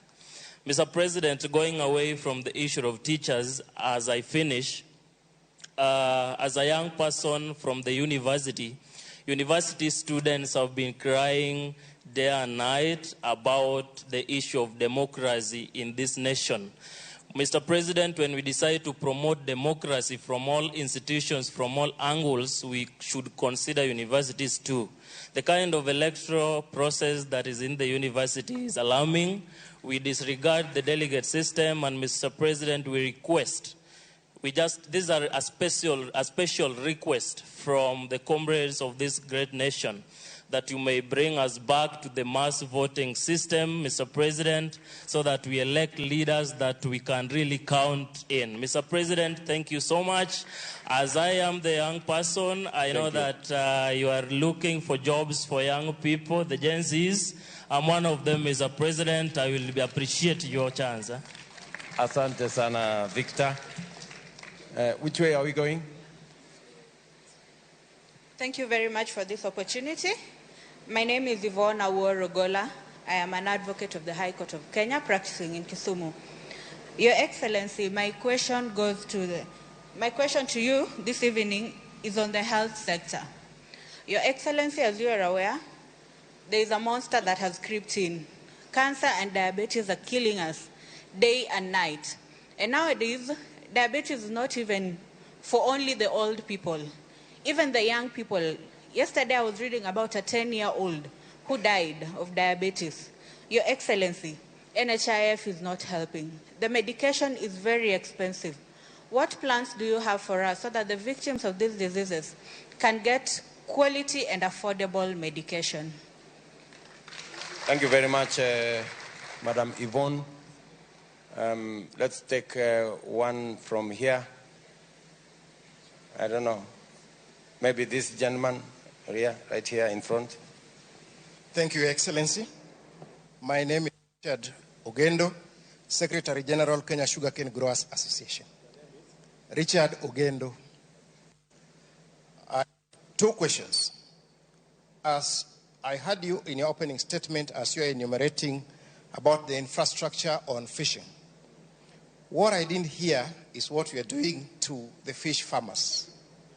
Fish farmers, you're building the fishing infrastructure, the landing bays, and everything around it. And yet where we stand here, this mall is owned by Lake Basin. Less than 3 kilometers away, they have a fingerling development site. Could your government consider giving the fish farmers loans and grants so that as they wait for the Kabonyo site to be operational, then they can enjoy the facilities that Lake Basin has to offer? My second question goes to in the sugar sector. This region is known for its vibrant sugar sector. Unfortunately, the years this has been neglected. Your government was good enough to give us subsidized fertilizer. Then God was also good enough to give us more rains. So we produced more cane. We have ended up with a problem of surplus. which is also in rice. So in terms of policy interventions, what is your government doing to cushion farmers? That is one. That is for sugar and rice. Number three, sorry. When you were the Minister for Agriculture, you initiated the quality-based payment system, the cane testing units, which your government has spent billions on it. And every time regulations want to be put in place, there are people who run to court. Now this denies farmers their livelihoods. What is your government putting in place again in terms of policy to make sure that the regulations are published, number one, and that the CTUs, the cane testing units, begin operation immediately so that farmers, sugarcane farmers, can benefit from them? Thank you, Your Excellency. Thank you very much. All right, maybe I should start with you, my good friend Richard. You've asked me, we are doing all things around infrastructure. What are we doing for farmers? Two things, fish farmers, two things. Kabonyo, where we are investing $1 billion shillings, is going to give farmers, fish farmers, very good quality fingerlings at a subsidized price. Is that correct, PS? Yeah? So that is what we are doing for farmers, number one. Number two, we also are working on a grant of 450 million shillings, targeting fish farmers, the BMUs and all the people in that ecosystem, to support them. The same, you've just asked about the grant. So we have a grant facility that the ministry is running, and my Minister for Blue Economy will be in this region, I think in the next week or two. I think he was here already. And we are having a conversation with the fish farmers on how they are going to access this grant. So those are the two things we are doing for fish farmers. Fingerlings, and also making sure that we organize some grant for them to be able to support their fish farming activities. On what you said, you know, I had a difficulty initially. When we made subsidized fertilizer available, there were brokers in some of the sugar companies. I'm sure if you've been there long enough, you will know. They actually refused sugarcane farmers to access subsidized fertilizer from government. I'm very happy that we are beyond that challenge. And as you say, this year, we have really made progress in matters cane farming. The subsidized fertilizer and rains have given us additional production. We are not yet at the production where we can stop all the imports, but at least we've slowed down on the imports of sugar into Kenya. And the prices have also come down significantly because we can produce more. But you have made a solid point around what are we doing about surplus. Surplus is a very positive problem. I was actually, I met the chair of the rice farmers in Kuja, and he told me exactly the same thing. What are we doing to make sure that the rice farmers, who I am told in just that irrigation program in Kuja, they have 800 tons that has been in their stores for the last 6 months. I instructed National Cereals and Produce Board to buy that rice and give it to our special programs for distribution to citizens who are under our ASAL and arid and semi-arid program, where we are supplying food to Kenyans around Kenya. So what we are doing, to answer your question directly, we are connecting the government program that has about 1 million Kenyans that we are giving food in different parts of the country. We are connecting that purchase to farmers so that farmers have a direct market. Because if we do not have a market for farmers, then we will end up with a problem. We will discourage farmers from producing. So I gave assurance to the farmers in Kuja, as I give assurance to others, that we are going to make sure that there is a market infrastructure program that will support farmers so that as they produce, they don't go into losses. On what you have said about cane testing, the cane testing units, it is true. We agreed that we must pay farmers on sugar content, not on the weight of everything that they carry to the place. But you know that there are characters who have gone to court. They've stalled that process for a very long time. But in the new program that we are rolling out, the one again that is in court, I don't know, we have a problem in court.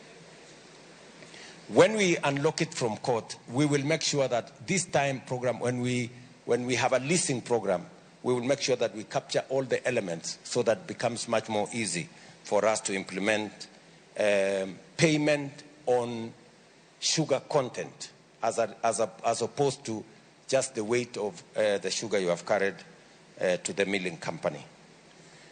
Yvonne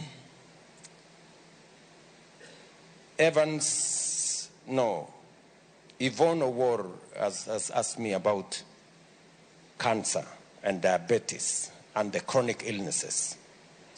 And it is true, Yvonne, that even children of 10 years nowadays can suffer from high blood pressure. They can suffer from diabetes. In fact, I have an experience myself of children who are below 15 who are diabetic. So it is a situation that is real in Kenya today. And you have said correctly that NHIF is inadequate. The reality is that we have to transition. I am very clear in my mind that we need a different health infrastructure. It is the reason why we have changed the law on delivery of health.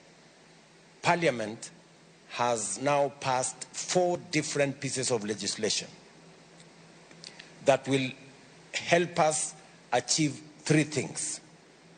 Number 1, we want to make sure that level 1, level 2 facilities have adequate medicine and adequate personnel. Number 2, we want to make sure that as opposed to NHIF, which catered largely for people who had a pay slip, we're going to have the Social Health Insurance Fund. This time round, that fund, it doesn't matter whether you have a job or you have no job. The Social Health Insurance Fund will register every Kenyan. And we will make sure that those who can afford will pay, and those who do not afford, the government of Kenya will pay for them, so that everybody has a health insurance cover. And then number 3, because I told you 3 things. Number 3, we are now going to have, under the new law, we have a chronic illness fund that will take care of diabetes, hypertension, and all the other chronic diseases. And this fund will be accessed by everybody, every Kenyan, irrespective of your financial status. And this fund is contributed by all of us as Kenya, and government of Kenya will top up if there are any gaps. So for the first time in the history of Kenya, people who suffer from cancer, people who suffer from diabetes, people who suffer from hypertension, who today cannot go to hospital, because if you go to hospital, you will get a bill of 1 million, 2 million shillings, 3 million shillings. You sell your house, you sell your furniture, you sell your livestock, you sell everything you have, and you end up in poverty. For the first time, we will have a dedicated fund about chronic illnesses that will be accessed by every Kenyan. That is the new model that we are rolling out as a country. You asked me, what are we doing about it? Bwana Victor, Bwana Omolo, it is true that we have interns as teachers. And let me explain why we decided to go the route of interns. We have a very serious problem of shortage of teachers. In fact, our shortage is in the region of 140,000 teachers. That is the shortage we have in our schools. In fact, yesterday I was in a school in, I don't remember the name of the school. I don't know who. We had a school there. The MP for Nyatike was telling me there was a school, not Agenga, the other school there. He told me there were 200 students with one teacher from government. You know, that's how serious the whole thing is. So what did I do? I looked at the numbers and I said, we have 300,000 teachers out there, trained. In fact, some of them are about to go to retire before they get a job. Some of them are teaching in some school, they are paid 5,000 shillings. Yeah? So what did I do? I decided, I said, we have a big shortage of teachers, we have a big pool of trained teachers, and we have schools that have no teachers. If I had decided to hire permanent and pensionable, I would have hired maybe 12,000 or 13,000. So I decided, let me take this big pool of teachers who are unemployed. Let me hire them as interns. I will have sorted out two problems. I will have somebody who was earning nothing or 5,000, now earning 25,000. And I will have a student who has no teacher, at least there will be a teacher in class. With one guarantee, that after 2 years of internship, you will get a permanent and pensionable job. Now, the good news, Bwana Victor, is that all the 46,000 teachers that were interns, I am going to confirm them in the next 2 months. The process, we have given the money for their confirmation. Now, Teacher Service Commission is working on the process to confirm all of them. And I want to thank them because they have done a wonderful job. In fact, our education numbers has improved because of the JSS teachers. They have really done a good job. If there are any JSS teachers in this room, congratulations, you guys are solid patriots of the Republic of Kenya. And the whole, and all of them. My assurance to you is that we have provided the resources for all of you to be confirmed. I will get an additional 20,000 interns. I will confirm them further down the road as we make progress. Of course, you know, Victor, that there was a little challenge. Some of the unions wanted to incite teachers to go on a strike on a matter that we have already sorted, because the collective bargaining agreement that was negotiated between TSC and the teachers, we have already provided money. In fact, I think by today or tomorrow, every teacher will have their salaries, they will have all their arrears paid for in accordance with the CBA that was signed.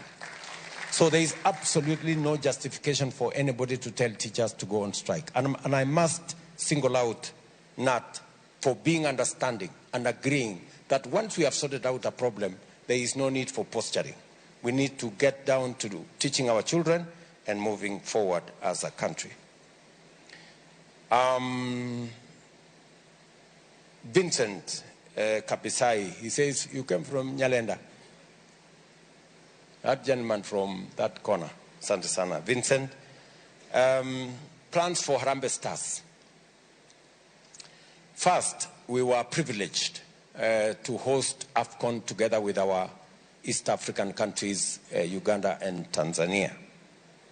And we are rolling out the infrastructure. The people from AFCON were here. They have confirmed.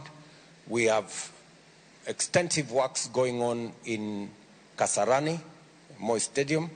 We have extensive works going on in Nyayo National Stadium.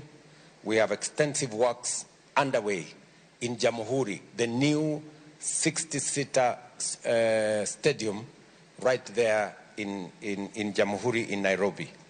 All those are on course. We will deliver the stadium that will be used either for the kickoff or the finals in Jamhuri. We will deliver it a year ahead of schedule, or a year ahead of 2027. We want to deliver it by 2026. So, in fact, we're trying to see whether we can do it by December next year. So, it's all systems go for us hosting the game, the AFCON, both in Kenya, Tanzania, and Uganda. As for Harambee Stars, because the game will be right here at home, we are preparing Harambee Stars. We are going out of our way to make sure that every bit of necessary support is given to Harambee Stars. I cannot give you details on whether the coach will be Kenyan, whether it will be Mourinho or whoever. You have some nice suggestions on who you think that should be. But I think that is a conversation that is going on at the ministry. One thing I want to assure you is that we will give our Harambee Stars the best support that we can muster as Kenyans. And I want to encourage all of us as lovers of football that we give them moral support as well, and support them so that they can put up a good show in AFCON. As to corruption in police and the rent seeking in police stations, you're right. We have decided that we are going to digitize all police stations and even make sure that, and I want Raymond, do you want to say something about that particular issue?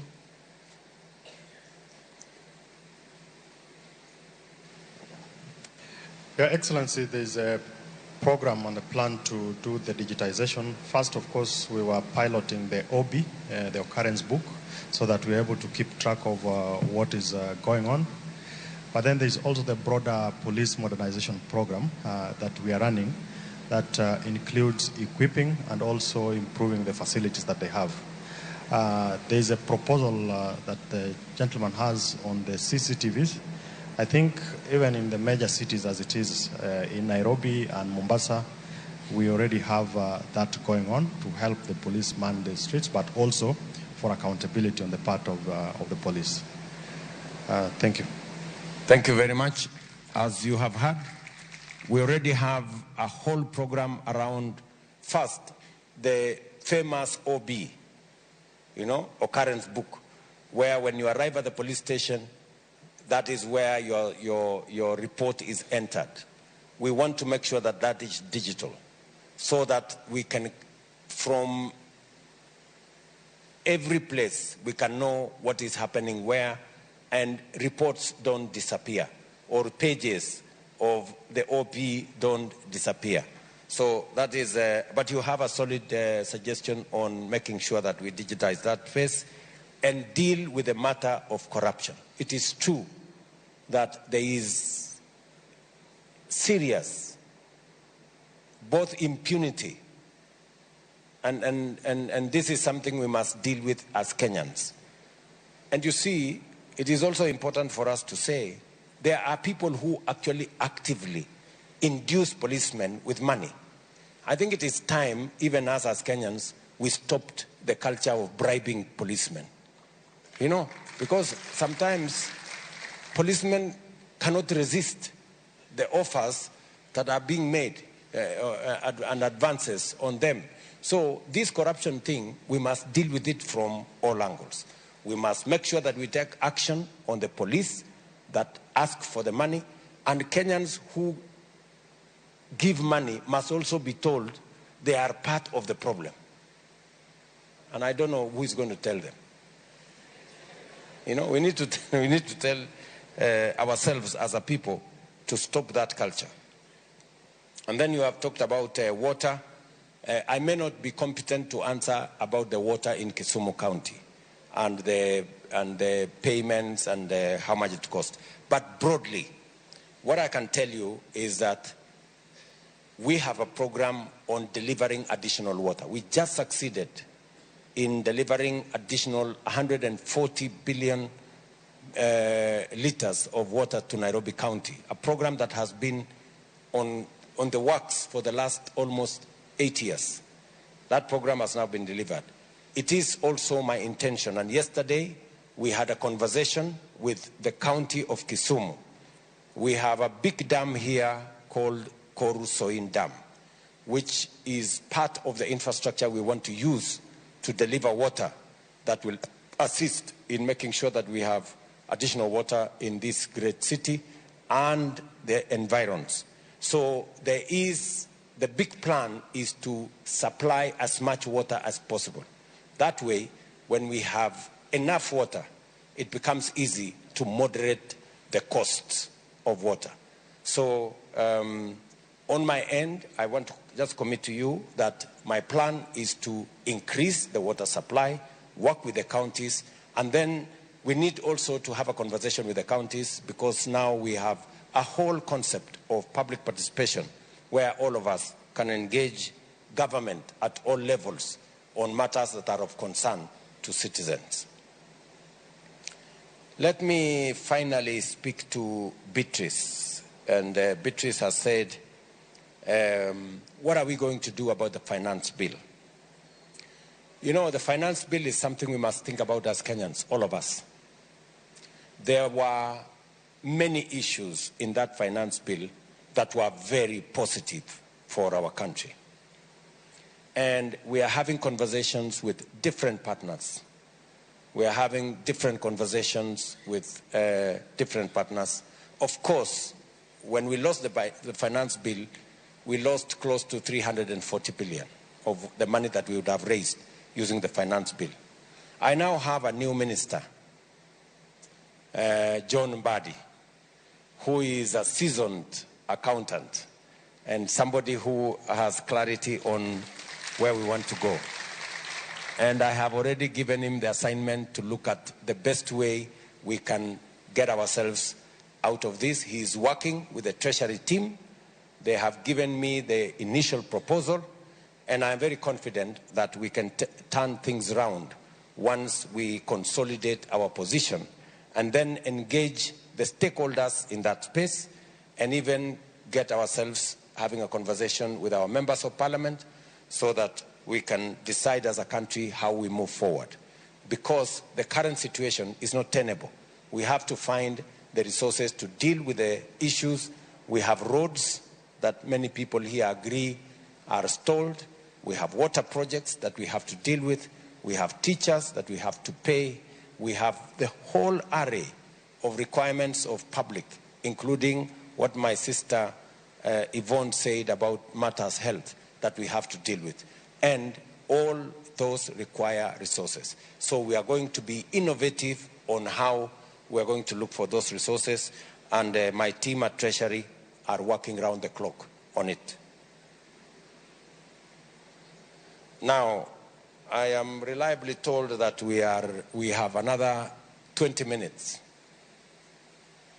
of time. So maybe I will take one final round of questions.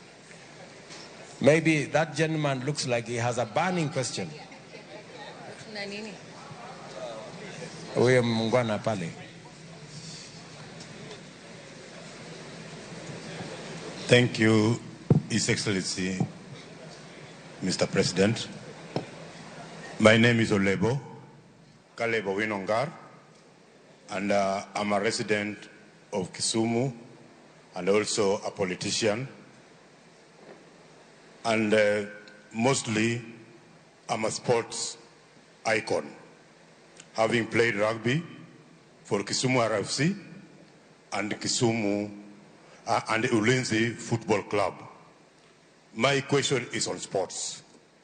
Kisumu used to be the hotbed of sports. And when we were growing up, we had very, very good sports people here. And since time, it has died. And people have become disillusioned. And because sports is one of the means of employment of our people. During our time when we were in sports, very many people got the opportunity to go abroad and play in Australia, in USA, in all those places, in India.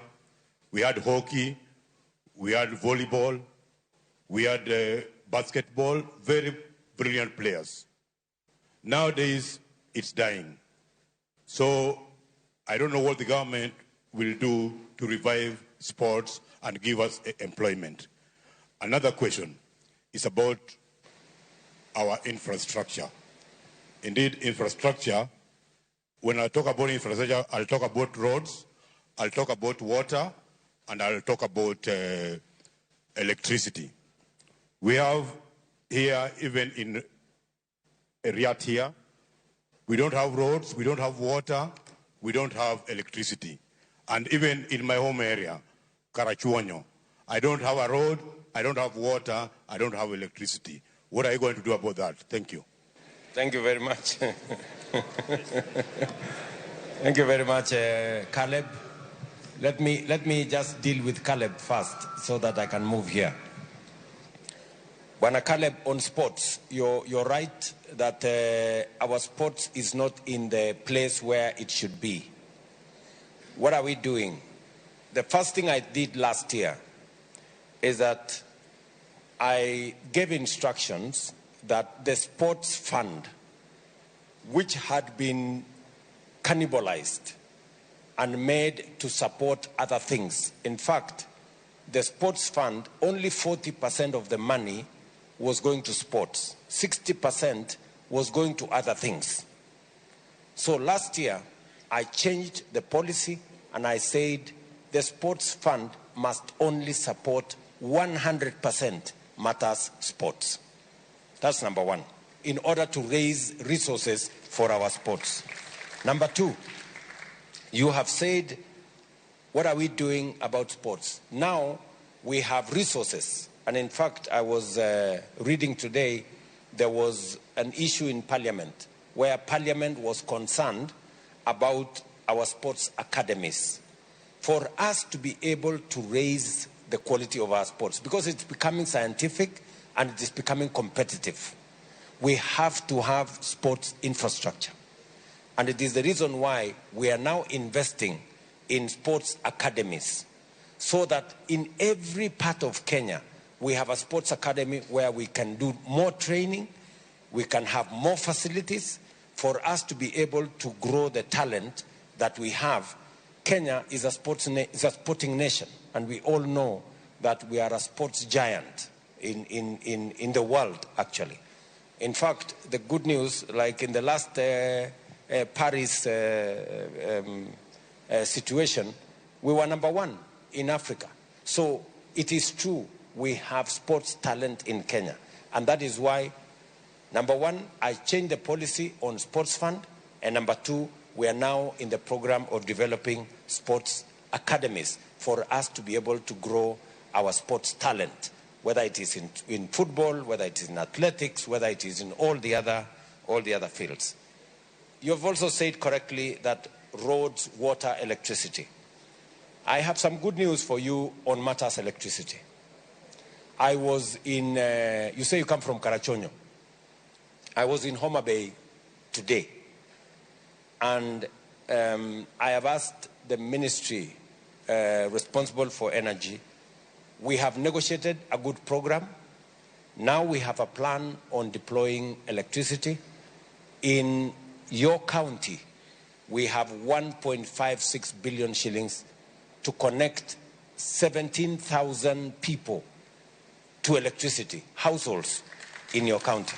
I hope you become one of them, so that at least we sort out one problem.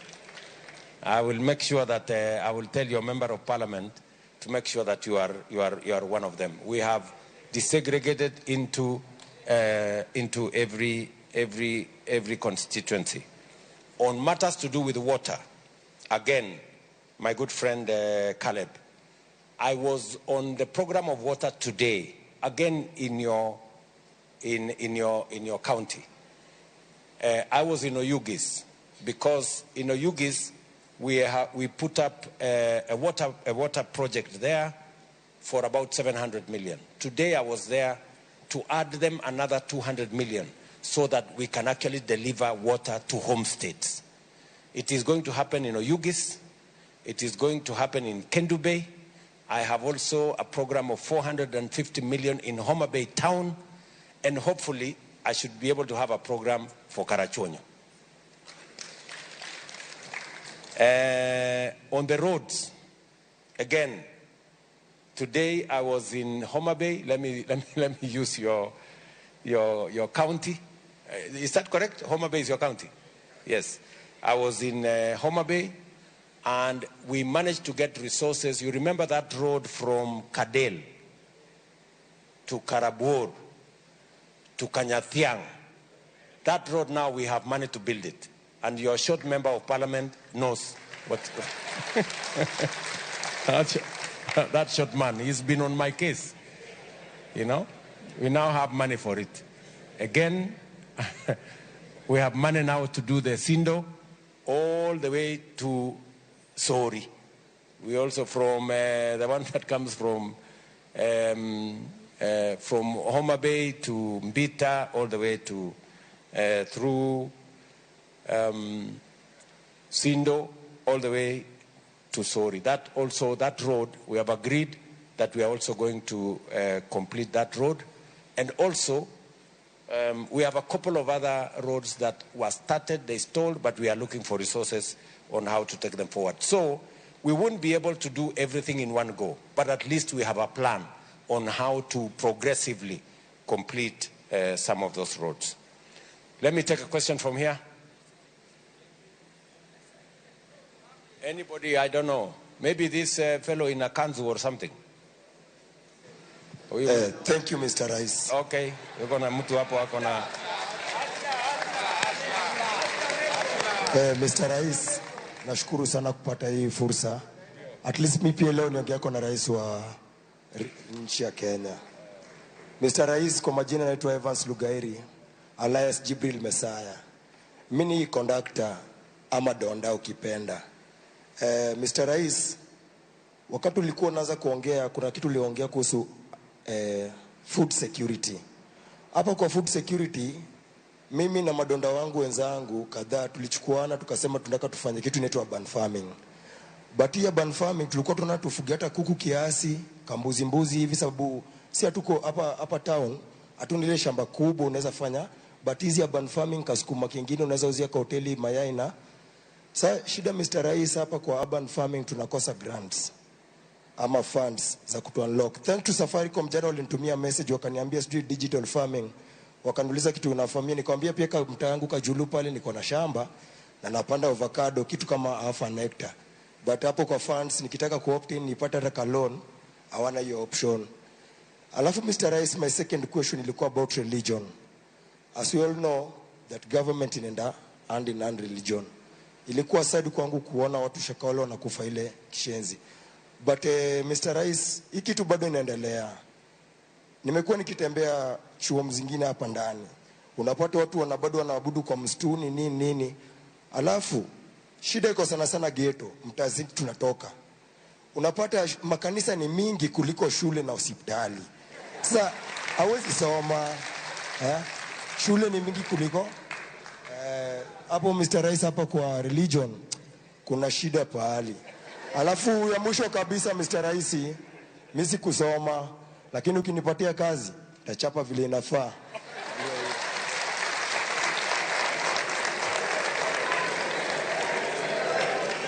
Okay. Thank you very much Evans. Asante sana Evans. Wacha nikujibu na Kiswahili. Umesema wewe ni donda, lakini pia wewe ni mkulima. Kwanza pongezi sana kwa kufikiria mambo ya food security, kwa sababu sote sisi lazima tushughulike na mambo ya food security. Hata kama unaniona vile mimi niko rais, pia mimi ni mkulima, kwa sababu vile wewe unafanya donda, pia wewe unataka kufanya ukulima. Lakini umesema ya kwamba ungependa tuwe na vile ya kuwasaidia kufanya hiyo urban farming. And you are very right. Hiyo urban farming inaendelea in many parts, lakini hatujakuwa na mpango kamili ya support ya urban farming. Farming is a devolved function. Sasa hiyo farming iko chini ya makaunti, lakini I will take it up. It is a challenge umenipatia kwamba tunaweza kuwa na mpango gani ili kusupport food security. Tuwe na mpango ya kusupport urban farming. It's an idea you have put in my mind. I will have a conversation with the counties. Nitakuwa na mazungumzo na counties tuone vile tunaweza kuwapatia support. Haya. Hapo kwa religion pia umesema kuna ghetto, makanisa ni mingi kuliko shule na hospitali. Na unasema kuna watu wengine wanaabudu kwa kichaka. Karibu kama iwe kama ya ule mtu. Ule wa Shakahola. Na ni kweli hiyo Shakahola ilituletea balaa. Lakini vile unajua nimeshapatiwa report ya mambo ya vile tunaweza kufanya kazi na makanisa zetu. Na tuweze kuwa na taratibu ambayo watu wachache wasitumie dini kulete mambo ambayo inaweza kuleta maafa ama kuleta mambo ambayo yanaweza kuumiza Wakenya. So hiyo report tayari imefika kwangu na tunatengeneza sasa jopo ya kuimplement hiyo report na tutapeleka bunge tupate endorsement ya bunge ndio tushughulikie haya mambo wewe umesema. And you are very spot on. Asante sana. One person from here. This is Elizabeth Amondi. Yes, Mr. President, I have two questions. One is about the insecurity in Kisumu. Kisumu people are dying each and every time because of insecurity. Secondly, water area, the Soy Dam area, which has led to the deaths of so many people, and people have been crying each and every time. Thank you, Mr. President. Just explain to me, you say, Elizabeth. Koru Soy Dam. Koru. Yes. There is a problem with? The water area. The water in Koru Soy Dam, when it falls, is running down, which causes the farmers don't get the floods are. Oh, there is too much floods. There is too much flood that leads to no good production. Okay. Yes. Thank you very much. Thank you very much, Elizabeth. You have talked about insecurity in Kisumu. Let me tell you two things. Most of our security agencies, the equipment they had was not in good condition. And also, the terms and service of our policemen and women were not very good. So what I did last year, I put together a task force under Maraga because we were having rampant issues. Some of our policemen and women were committing suicide because of the way, the conditions they were working in. Some of them are living in very bad situations. So we are doing three things to improve the terms of service of our policemen and women. Number one, we have now a new terms structure. Even their salaries, we have enhanced their salaries from the beginning of July this year to make sure that our policemen and women have adequate compensation for them to be able to deliver the service that they are doing to Kenyans. That's number one. Number two, we are also now putting them under the program of institutional housing so that we can build houses for policemen. Some of them live in very, very deplorable conditions. So we are working on that to make sure that. And then number three, as you heard Raymond Omolo, my PS for Interior, say, they did not have adequate equipment. So I rolled out a 20 billion shillings modernization of equipment of our policemen and women. so that they can be able to deliver that critical service that they are providing for our country. That program is already underway. We have the first, I think, 30% of the equipment is already been delivered. The program is going on. We are funding it from our budget so that we can improve the quality of service that is available to our policemen and women. Again, I will take up specifically, because you have said in Kisumu, there is an issue. So Raymond, you need to get your team in Kisumu to respond to what Elizabeth is saying so that we can take care of that security. But I've just given you the broader aspects of what we are doing globally to make sure that our policemen and women are doing the job that they have in the mandate given to them. Part of the reason why you heard me talk about Soin Koru Dam, which is a very important piece of infrastructure for us, it will also help reduce the flooding. That is why that dam, the construction of that dam is very important. However, the mechanism of delivery of this dam that is currently in place is inadequate. In fact, it will take a very long time for us to do this dam if we do it using the mechanism that already is there. So I have agreed with the leadership of the County of Kisumu. I had a long meeting with them yesterday, with Professor Nyong'o and the leaders from Kisumu, and we agreed that we are going to change the model of construction of this Soin Koru Dam for two reasons. To stop the flooding that is destroying crops on the lower side, and number two, to make sure that we have enough water. We can harvest that water and use it for good cause and bring it to Kisumu and other areas. So that's what we are doing. One question from these good people. There is this gentleman. Yes, my friend. Thank you, Excellency. My name is Jayesh Patel. I manufacture mattresses and water tanks. I'm an industrialist in Kisumu. The first point is basically about power. As an industrialist, there is a big problem in Kisumu. We do not have stable power. If you want more industries to come to the Kisumu County, the power must be stable. Otherwise, you cannot get investments. Now, nationally, I have 2-3 things to say. The bank interests have really gone up. Every industry in the country has borrowed funds. And today, they are really paying a heavy price for it. Similarly, the fixed deposits have also gone up. So that has made people actually put money in the bank more than rotated in the economy. And that is actually making all the money be pulled out to the banks and obviously to the government. So if this interest rate goes down, the economy will improve. Another suggestion is the PAY tax. After 32,000 Kenya shillings earned by any employee, there is a 25% tax. Now that is a lot of tax going to the government. I understand that every citizen has to pay tax, which is good. But for the economy to move and become more vibrant, I think this threshold of 32,000 maybe should be pushed up to 90 or 100,000. That will make every Kenyan who is earning money retain the money with him and obviously push it back to the economy. Lastly, the procurement.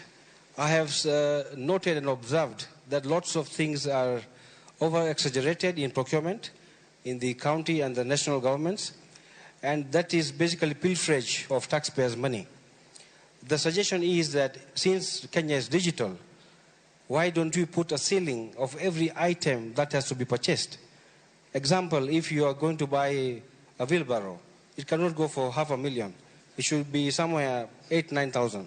So if that is put as a ceiling, obviously the money will be controlled automatically. And the issue of trying to say reduce corruption stops auto. Thank you. Just last one.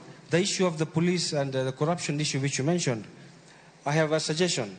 Because the fines are heavy, people opt to bribe and move on rather than pay the government.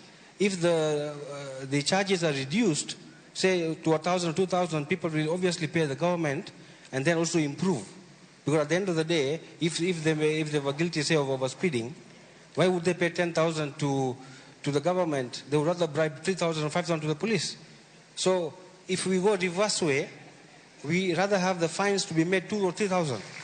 Thank you. Thank you very much. Thank you very much, Jayesh.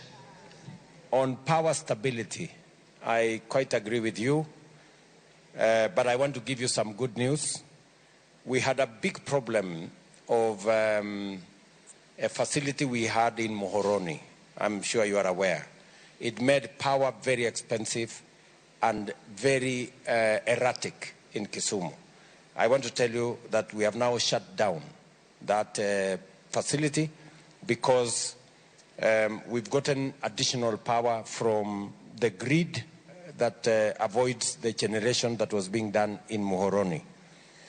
We will make it much more stable once we connect the line that we are working on. We are working on a procurement for the line that will connect you, Kisumu, to Olesos and connect you to power from Takwel, which is not only cheaper, but it's also consistent and reliable.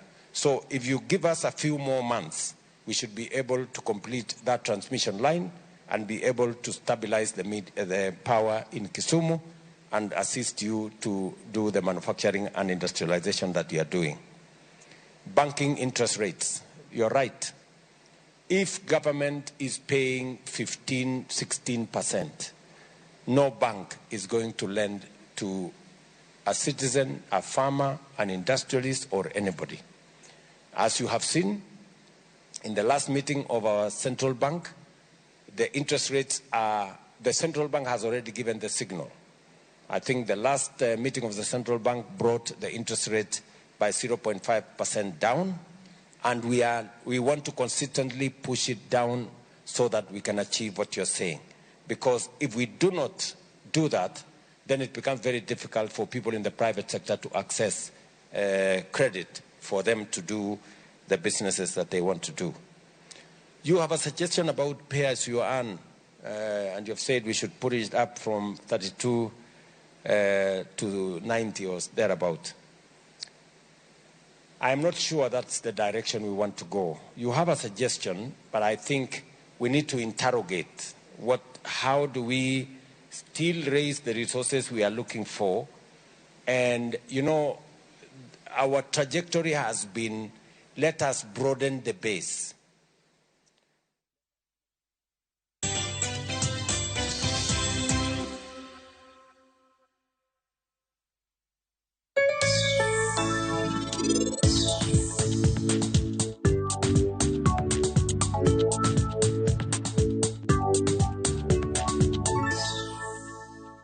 Enjoy all your back-to-school essentials on fully stocked shelves. Best deals and offers on all your back-to-school essentials. Cushion for all your parents' and guardians' pockets. Because we're big on you. Naivas saves you money. Shabiki, jiomoshe na Shabiki Aviator leo and win up to 500,000 Kenya shillings in cash prizes. Alafu usiki kucheza Aviator mazeni as easy as 1, 2, 3. Log into shabiki.com na udeposit pesa yako, sawa? Then click on Casino tab. Select Convert Chips, alafu select option ya Buy Chips. Weka amount unataka kutransfer. For example, 50 bob. Kisha, click on Buy Chips ili kuconfirm. Sasa uko sorted. Click on Casino na uanze kucheza Aviator game. Kaza ndege yako to the highest multiplier, then ingiza wins zako na bado ubebe over 500,000 Kenya shillings in cash prizes. Jiomoshe na Shabiki Aviator. Not for persons under the age of 18. Authorized and regulated by BCLB license number 428.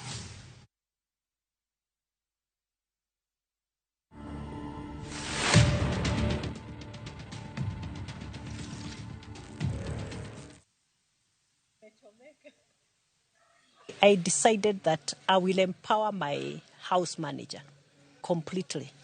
It was on a 3 billion balance sheet when I joined. By the time I left, mid-year 2024, the balance sheet has gone to 1.8 trillion, according to the published results. Kenya's #1 MC, Citizen Digital.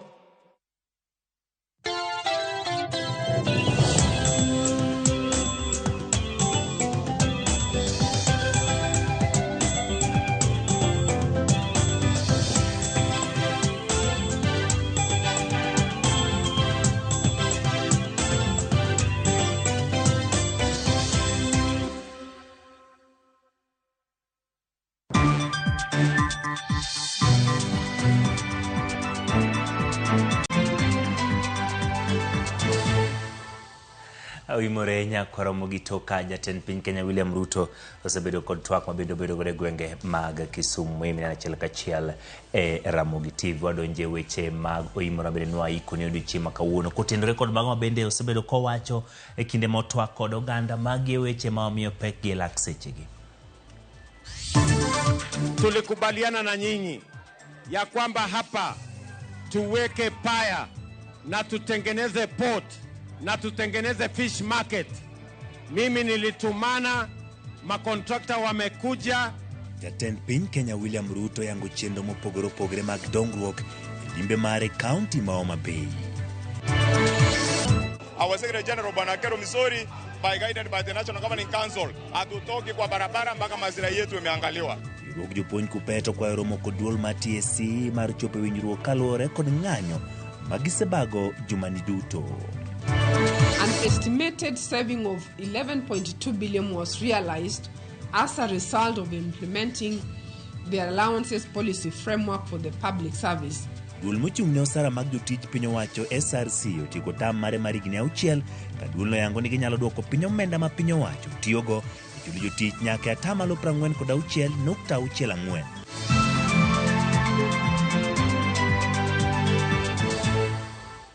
Erokamano kuom medo kete Ramogi TV chenro mar oimore nyingo Chieng' Emmanuel jaloko mar Elizabeth Otieno odhi nyime kod weche manyien. Jatend piny Kenya William Ruto yango chenro mopogore opogore mag dongruok e limbe mare kaunti ma Homa Bay odiochieng' ma kawuono. Chenro go ting'o dag pi e gwenge ma Oyugis, jiwo gero apaya mar Usinga Island e kind mamoko. Ale Abich noluwo limbeno kendo miyowa mathoth. E odiochienge mar ariyo limbe mare makoro dhigo nyime counties ma Kaluo, jatend piny Kenya William Ruto ne omole county ma Homa Bay okinyi ma kawuono mar yango chenro mag dongruok mopogore mageto bero ngima jopiny e county ni. Ruto ne okwongo mole ka chud bura ma Kabondo Kasipul kama ne oyange chenro mar pi ma ong'ere ni Yugis Water Supply ma omuonyo omenda $700,000 kendo biro ke pi ne jopiny e ka chud burano kod mano ma Kasipul. Ka e boma ma Homa Bay ne odhi chwang'e chich rech ma piny owacho ma malo gero ka okoni county ma Homa Bay ok bi dong' chien e chenro mag dongruok mopogore makoro piny owacho timo e pacho ka. Pale Oyugis tumeweka milioni 700, leo nimekuja kuongeza milioni 200 ndio watu wa Oyugis, watu wa Kosele, watu wa Ringa na hiyo sehemu yote, watu wa Kabondo Kasipul waweze kupata maji. Pale Kendu Bay tumeweka milioni 600, leo nimekuja kuongeza milioni 200 ndio watu wa Kendu Bay na hiyo sehemu yote wapate maji. Tumewaongezea milioni 450 ya Homa Bay Town ndio muweze kupata maji. Kabla ya Disemba mimi nitakuja kufungua hiyo fish market. Jatend piny bende nosingo ne jodak e county ni thothgi biro yudo stima utegi e bwo chenro ma piny owacho timo mar keto stima e miere ka okoni apeni ma opogore ma piny owacho ne ochako e county ni to kwamo gedo magi biro dhi nyime. Tumeweka milioni 600 ya kutengeneza barabara za Homa Bay hapa, tuondoe matope yote kutoka Homa Bay Town hapa, kuwe na barabara ya lami ya kutosha. Sindo hiyo barabara vile tumerudisha contractor. Barabara ya Kadel kwenda mpaka Karabur mpaka ifike Kanyatiang, hiyo barabara vile tumeleta contractor aendelee ajenge na amalize. Hii Homa Bay lazima tuongeze watu ambao wako na stima manyumbani kwao, watu wengine 17,000. Mambo ya siasa rais amepanga, tumemaliza. Yule mzee wetu baba aende Afrika akuwe kiongozi wetu. Hata mimi nimefurahi vile mmetukaribisha hapa. Unajua mimi sikuwa nimejua siri ya kukaa na nyinyi. Sasa nimejua siri ya kukaa na nyinyi ni sisi kuwa watu ya baba. Sasa tuko pamoja. Tuko pamoja hadi Homa Bay. Jotelo ahinya to mago mawuok Kaluo ne osingo biro tiyo machine kod jatend piny William Ruto mar chwalo chenro mag dongruok mopogore counties ma Kaluo. Nyasi no bende noyuore kod jotend migepe ma opogore, jod bura kod jotelo mamoko.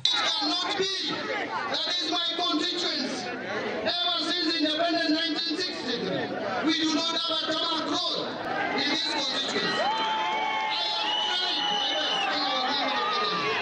It was started in 2016 because of funding issues. It stalled.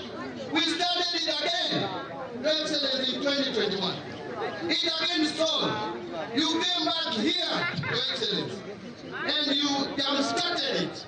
Again, kuna kasoro. Sasa you installed them. But we have agreed with you. Now Mungu alikuwa anasema hii barabara lazima ingoje mpaka Mbadi akuwe waziri wa fedha. Umesimama pale kwa stadium na ninakushukuru sana kwa sababu umesema Mashujaa Day next year tunafanya hapa na stadium hiyo itaimaliza, na sisi kama watu wa Homa Bay tutakukaribisha tena na tena. Kuna msemo ya Kiswahili watu wanasema ati utende mema mwende zako.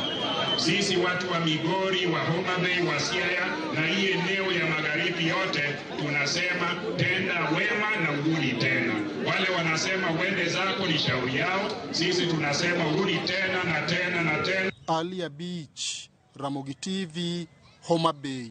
Kapod nitiere weche mag jatend piny William Ruto lieko mar bedo winjruok kod duond bura mar ODM kaachiel kod duond bura mare ma UDA gino manyalo kelo liet mag siasa mabende nyalo chwakore radar e kind johera mag duond buchego. Mago yangore kinde limbe ma jatend piny e kaunti ma Homa Bay kama ne olero ni loso sirikal ma manywanda en achiel kuom yo ma oriwo godo oganda duto kanyakla. Jatend piny manoted kod jalupne Rigathi Gachagua, jatend migawo mar omenda John Mbadi, gavana Gladys Wanga kod jotelo mamoko otelo ni osiep mare kod oganda ma Nyanza lach kendo sani ting' ma en go en konyo Raila Odinga ne lemo mar AUC. Walter Nyambaga ni kod mathoth. Bul kod oporo kanyakla kod asili ywak gi agoro kakondo chuok enda payo metni kadhano pie kamien jakawino kirwako jatend piny William Ruto. Na vigelegele kwa Mheshimiwa Rais. Ruto omole boma Oyugis, boma Homa Bay, Rusinga kendo chopo Magunga wauntie. Parma jatend migawo mar omenda John Mbadi lime mare mokwongo bang' chiwo lemo machwe kabor im ne jokanyo e duond bura mar ODM.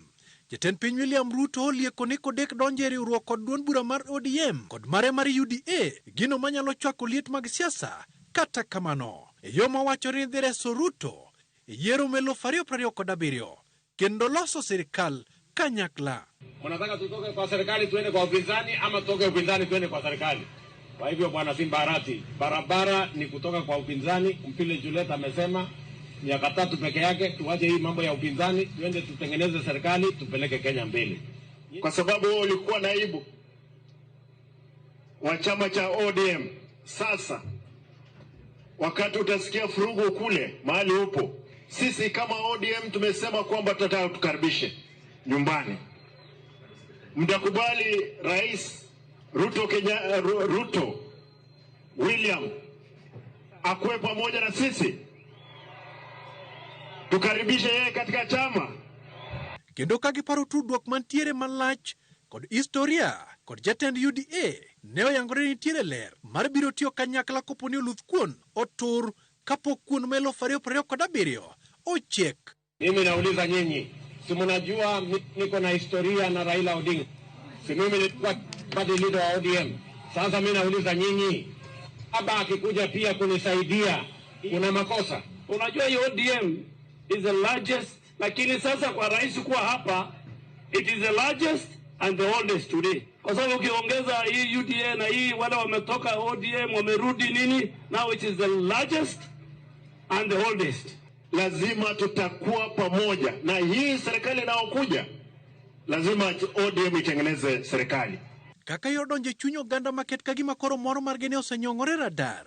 Ruto otugo kod siasa e okang' mamalo kendo koni sirikande oyar ni oganda duto koleo ni duond bura kata dho udi nyaka bi kanyakla kodhulo ni lemo mar migawo mar omenda to kod teko e chogo mo oganda ma Nyanza gweno kokalo kuom John Mbadi ma Homa Bay, nyawadgi Opiyo Wandayi ma Siaya, maduto gin jokanyo mag duond bura mar ODM. Tumekubaliana na Mheshimiwa Raila Amolo Odinga aka Baba Tinga mwenyewe ya kwamba hakuna haja tena ya siasa ya mgawanyiko, siasa ya mirengo, siasa ya ukabila. Tuachane nayo. Niliamua ya kwamba nitaunda serikali ya kuunganisha Wakenya. Nyinyi watu wa Homa Bay mulinipatia John Mbadi Nyong'o. Jothurwa, ung'eyo ni wan nyocha okwago kura ne wuod gotni. Kamano, to nyaka ing'e jirani minyalo chiemogo.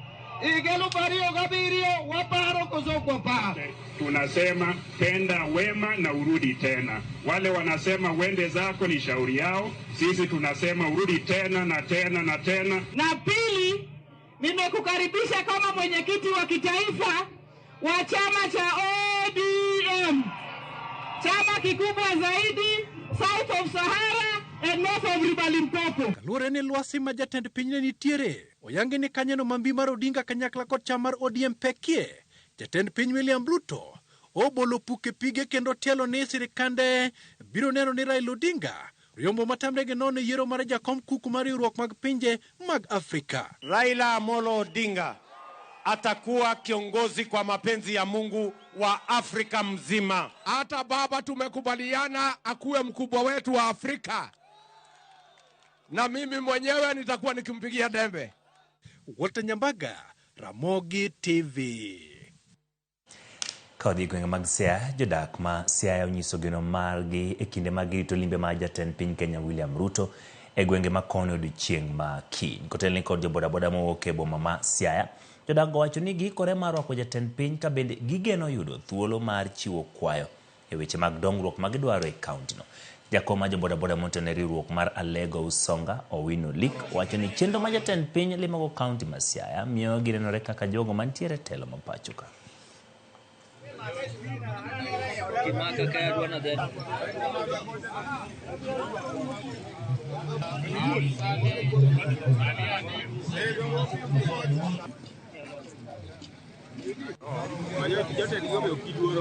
Wakwen kiny kobiro to wabro wacho ne ayanga wan kod barua mwasendiko mondo rates mar pikipiki mondo duogi ang'owa oduogi e piny kendo wan wakwayo kaka jobodaboda malego Usonga union marwa onge kod amount manyalo miwa support to wan gi nyithindo mwapuonjo wan kod jok motimrok nadi watere school wakwan mondo kiny kobiro obendo timnwa gimoro kaka osetimo oganda machielo. As at now, a new motorbike price is around 150,000. We request you to lower it at least to 100,000. Omiya kwayo ker kobiro ka seche morango gik moko duto kaka dongruok to rangi ngima wabende kaka joboda mondo wabed ngima maber ma ok ni mayo pikipiki mwatiyo matek mondo wayud. Derni richo wan kod ndara mawuok Siaya kochomo kamiluongo ni Bar Kodhiambo to moro wuok Siaya kochomo Dominion kama tinga sombe niang'cha. Ndara no rach kabisa kendo wan kaka jobodaboda wahinyre kabisa nikech tael marwa marapiko ndara marach no tiekonwa. Wan kod nderni moro nitie madhi Komenya ai moro nitie machae rach madhi nyaka Nyang'o makogelo. Wakwayo ker marwa ni kobiro kaka wawinjo kaka osingo nderni moko icho Homa Bay kaachiel to kod Migori wakwayo ni kobiro wan wabende nderni go okonyo. Jatend piny William Ruto dhi nyime kod limbe mare mandala ang'wen e gwenge mag Luo Nyanza. Kata kamano kit rwak mane Ruto yudo e counties ma Kisumu kod Migori oweyo jopiny kod jonon siasa ka chwado lewgi. Jopiny karombgi ne wuok oko kendo pong'o apeyni mar miyo jatend piny rwak ma migosi. Dweche 5 kende tok jodak ma e gwengego bago ng'anyo mar kwedo loch mare. En ang'o ma olokore? Jafwambo marwa mar siasa Chris Owino kolono wachni. E kaunti ma Kisumu, jatend piny William Ruto ne oyudo rwak machalo mar kingi e limbe mare mandalo 4 e gwenge mag oganda Luo. Dhano machalo lowo ne owuok oko kendo rwake kod mor, wende kaachiel kod sigalagala. Rwak makamano ne oweyo moko kuom jopiny kod jonon siasa ka gwenyo wigi kaluwore ni e dwe mar 3 higa mokalo, kaunti ma Kisumu ne opong' kod kuyo bang' obila rocho ratiro mag jodak ma e gwengego e kinde ng'anyo mag Azimio. Kaunti ma Kisumu bende en achiel kuom gwenge mane ng'anyo mag rowere mag Gen Z otimenewa mar kwedo chik mar omenda. En ang'o mane omiyo jodak ma Kisumu kod oganda Luo oweyo chien ich wang' margi kod piny owacho mar Kenya Kwanza kendo mi jatend piny William Ruto rwak makamano? Rwak masidang' nyalo nyomi jatend mariere Ruto nigi tiende. to tiende nji chakre mana machiegni gimoro madhi jumbe adek ang'wen mokalo ni jowa nigi mor e chunygi kabisa, joluowa nigi mor e chunygi kabisa, mor mogundho ni kuom higni madhi 60 pok negi bedo sirikal, to wang' ni wayudo ker mabe pok otiyo, mabe pok obulo kata ng'ur, to luongowa ni jothurwa bi uru mondo wayang'uru dhiang' ni kamoro achiel. Sirikal mar Ruto gimomiyo joluo koro mor ni omiwa lemo madongo e sirikal makata wan wawegi ok wan jokanyono. Adiera en mor manigi tiende, en mor matut. Kidhi dala ng'ato awanya to oyieni midonjo makoro imbi tedo mana gi joka ka, ichiemo mana kaka joka be chiemo, dong dibed gi mor e chunyi. Rwak mane Ruto kod jalupne Rigathi Gachagua oyudo e counties mag Kisumu kod Migori ne onyuolo paro mathoth ka moko kuom jonon siasa lieko ni oganda Luo osebedo ka itiyogo e kweyo liet mar siasa e kinde ma kuom sirikal omoko e rot. Dr. Maxwell Miyawa, janon weche mag siasa, menyo wach makamano kod turbin mare. Kit dhano en ni kapa kagoyi to nyaka imany kony. Nikech kata jatelo maduong' William Ruto nomanyo kom kuom jogo ma Central Kenya. Ok ni jogo nohere. Jogo nodhi kocha ka gineno ni sirikal mane nigitie kocha sana sana jo okuche, jogo ma Central Kenya neno ni sirikal Uhuru nokonyogi kabisa. To be sirikal Uhuru ne gineno ni makoro gogi kabisa. Emomiyo ka paka ne gogi kocha to giduogo kone. Koro omiyo siasa ok ni itiyo kodwa. Mano gima wanyako ng'e sani, ok ni itiyo kodwa kaka joluo. Kadi itiyo kodwa to doko miwa migawo kata mana achiel. Uhuru notiyo kodwa. Sani ok tiyo kodwa, wan ema watiyo kod sirikal. Nikech oluongwa mwabede mesa mopogu ulemo. Kata ka ng'ato tiyo kodi to miyi gima ichamo madhi ei, dongo konyi. Dr. Maxwell Miyawa bende leronwa ng'at madhi yudo keyo mobop e kind jatend piny William Ruto kod oganda Luo kaluwore kod osiep manyien e kind Ruto kod oganda Luo. Jalo madhi keyo maduong' en William Ruto, nikech odhi yudo wafuasi mang'eny. Joluo nitiere kuchwa mantie Nyanza, kura mantie Nairobi, kura mantie Mombasa, kura mantie Thika. Gin kura machopo moingo milion kata mana 3.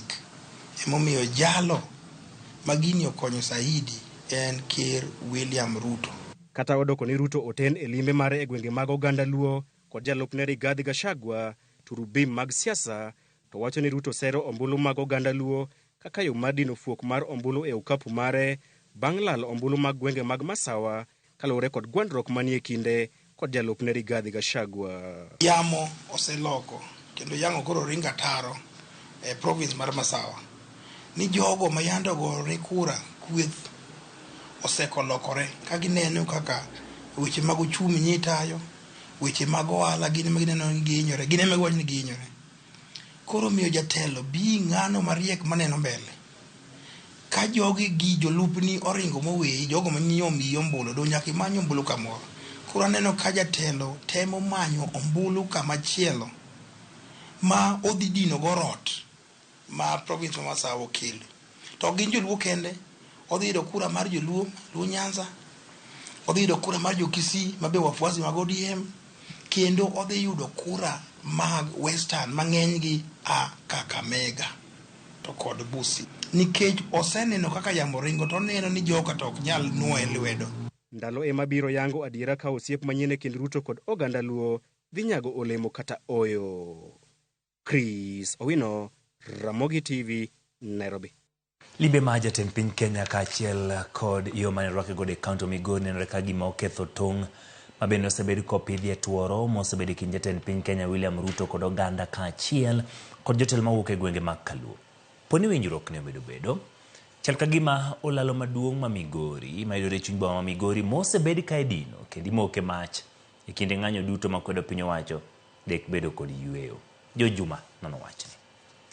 Olalo maduong' ma Migori mayudore e chuny bomano ma Migori e apaya matudo piny Kenya kod piny bomano ma Tanzania umbelach e Kenya mangima.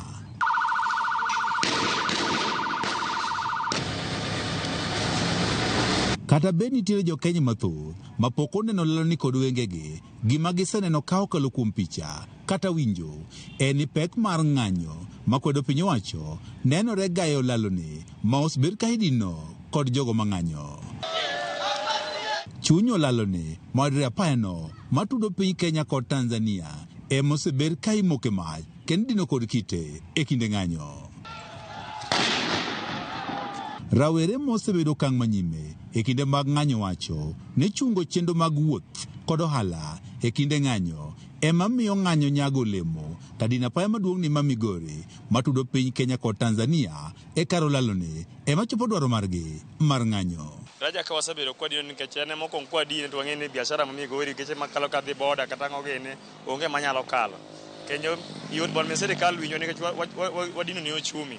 Oganda wachno lalo ni oseneno matek e kinde duto mang'anyo nitiere nikech kanyo ema imoke mach ma de obed dhano de koro osewuoyo. Kawuono mwawuoyo ni daraja ni oyudo yweyo.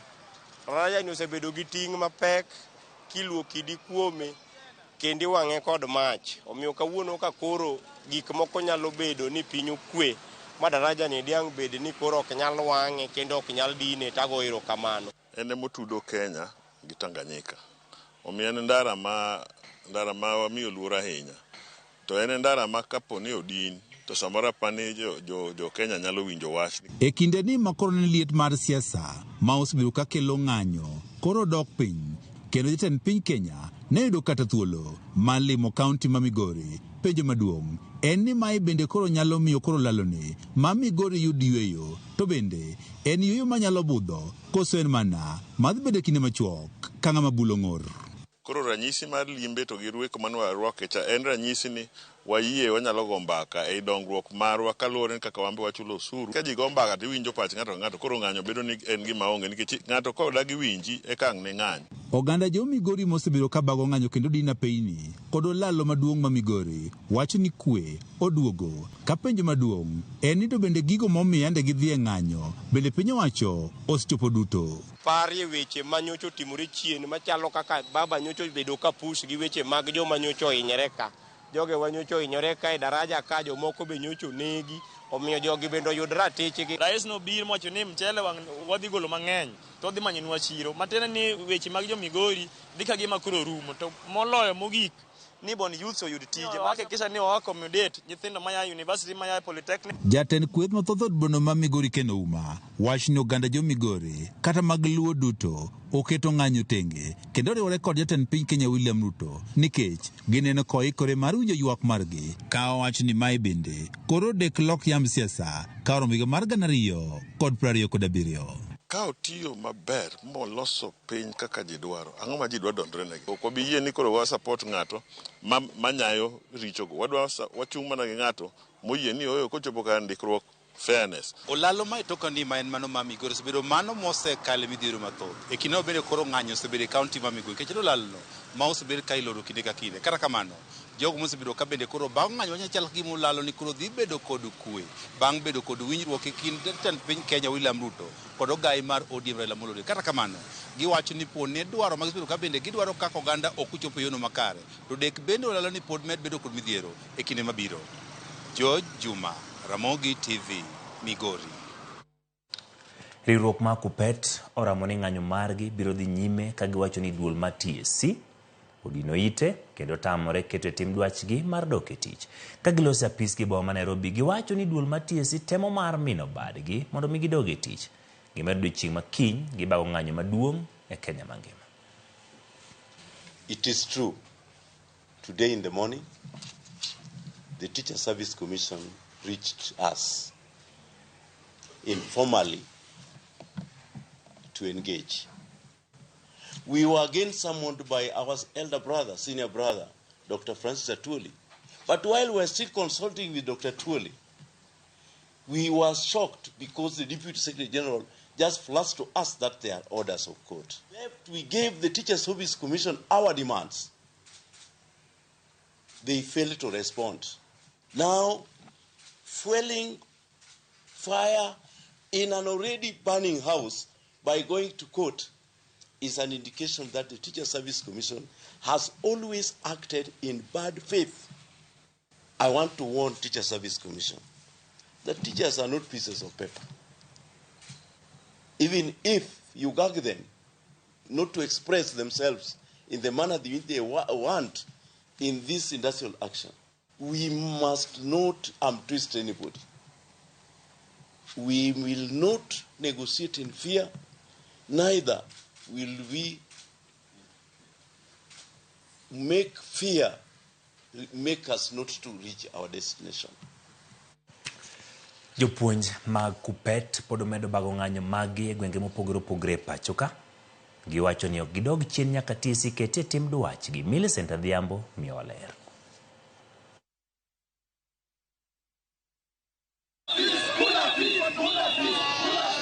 E sama ng'anyo jopuonj mar Kupet tieko jumbe mokwongo, riwruogno ndiko ne duol mar TSC mar romo kendo ng'iyo yore mag tieko ng'anyono. Mae timore e sama jopuonj Kupet e counties mopogore pod nigi siniani kendo kirore oko mar ng'anyo kotenore kod dwachgi abich magikoni sirikal ok dwa winjo.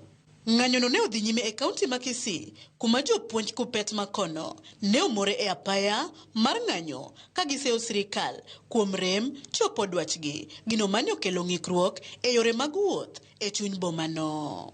Wamekuja kuambia serikali kwamba tumekasirika sana, huo mshahara hautoshi.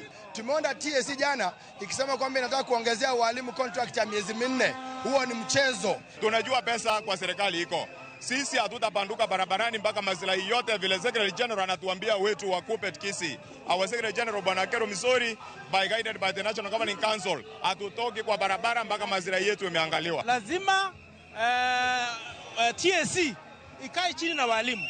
Tuko na shida mingi. E kaunti ma Nandi kod Samburu, Kupet ne owuok oko kendo nyonore kar tiendgi ka gikoni ok gibiluwo chik doho kaka idwaro kod duol mar TSC, nimar gin be ne TSC ne ok oluwo dwachgi kolure gi chik kinde mane gidhi e doho. We want to tell the commission that we are not going back to class until you fulfill our demands. The same commission is purporting to run to court to block the teachers from exercising their rights of picketing. Let Teacher Service Commission first make sure that they obey the court order that told them to pay teachers the CBA 2021-2025, the last phase. Not until they pay, we will as well disobey the order they have given. Kai kaunti Malamu, jopuonj Kupet makono oyango ni gimakore kanyakla kod jopuonj wetegi ni ok gibi yawo skunde nyaka winj dwachgi. Bende gikwedo okang' magilieko ni duol mar TSC timo mar keyo obok mar ndiko jopuonj kod jopuonjre mag sekondar madhi nyime gi weche somo kod mago ma ok dhi. Langu ni kuambia wale walimu wakuu wa shule za sekondari ambao wanaletewa forms wajaze na TSC, wapeleke majina kule Nairobi ati ni nani anaenda shule na ni nani haendi.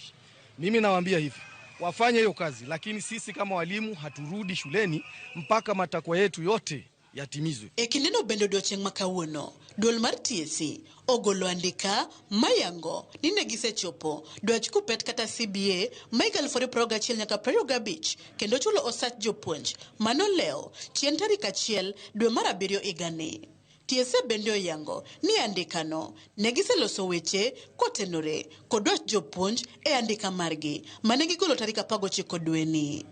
TSC koro tielo ni kuom mano kotenore kod chik mane ogol kod doho tarik 27 dweni. Kupet koro winjore oluw chikno kendo chung weche ng'anyo mondo gibed piny e winjruok mar loso kuonde ma pod odong'. Millicent Adhiambo, Ramogi TV.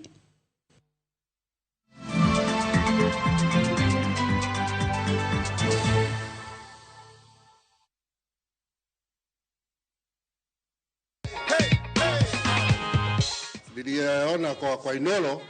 Ulikuwa unaamini utashinda? Nilikuwa naamini kabisa. Na ndio cheki yako na. Sasa itanisaidia. Ile nataka waambia watu wateze hii ni kitu ya ukweli. Nilicheza kwanza nilicheza sabali 3. Oh. Na nikapata pesa. Ndio hizi sasa.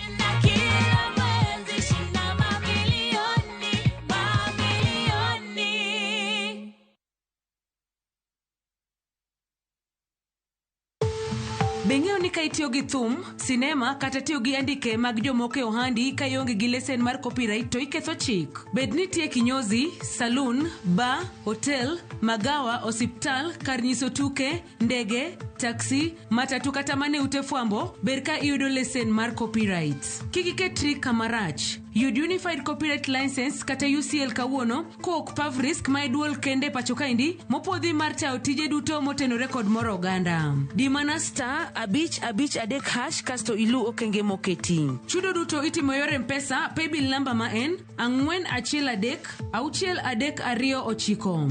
Kata inyalo chude KCB Bank account number en 132-700-200-157. Onge omenda ching ma ikao. Mondinge mathoth, limbui mar www.pavrisk.or.ke kati yua tol e namba 079-477-477 kata 0732722 Performing and Audiovisual Rights Society of Kenya, Pavrisk, revitalizing royalty management in Kenya.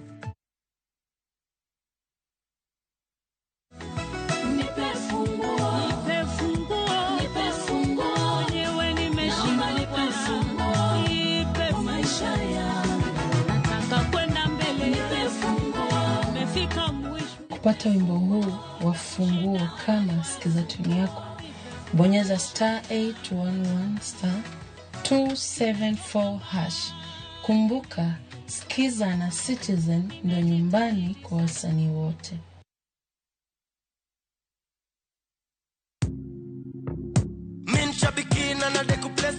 Naitwa Daniel Kimanzi, nimetoka Kitui County. Mimi kazi yangu ni an engineer by profession. Shambiki ya fieta, nilianza kucheza na pesa kidogo, nikimprove kidogo. Nilikuwa nakula tu natoa, nafanya kazi zangu, lakini mpaka saa hii ndo nimefika mahali nikakula pesa mzuri yenye inaweza nisaidia. Saa hii nikiwa nimesimama hapa, niko na furaha sana. Nimeshinda 1.5 million kama venye mnaona kwa hii check.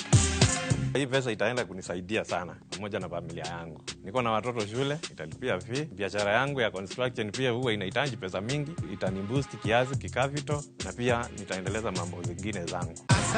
Win big in seconds. Avieti ya Shabiki.com inakupa the biggest multiplier in Kenya. Shinda up to 50,000 times your stake. Yani ukiweka stake ya 100 bob, ndege ipeperuke, unashinda 5 million within seconds. Changamkia Avieta on Shabiki.com. Not for persons under the age of 18. Authorized and regulated by BCLB license number 428.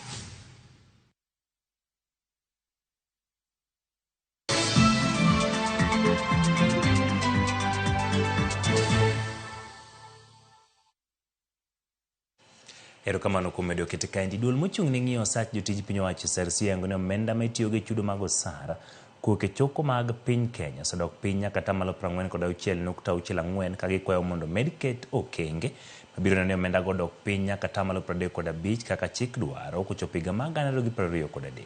Kaka Jod Batilero SRC bende okoni onge medruok mar osara ne jotij piny owacho machiegni ni kaluwore kod okang' mar wito oko paro mar chik mar omenda mar higa mag 2024 mane geto jiwo choko mar omenda mar siro budget mane oketi kod bede migepe mag piny owacho.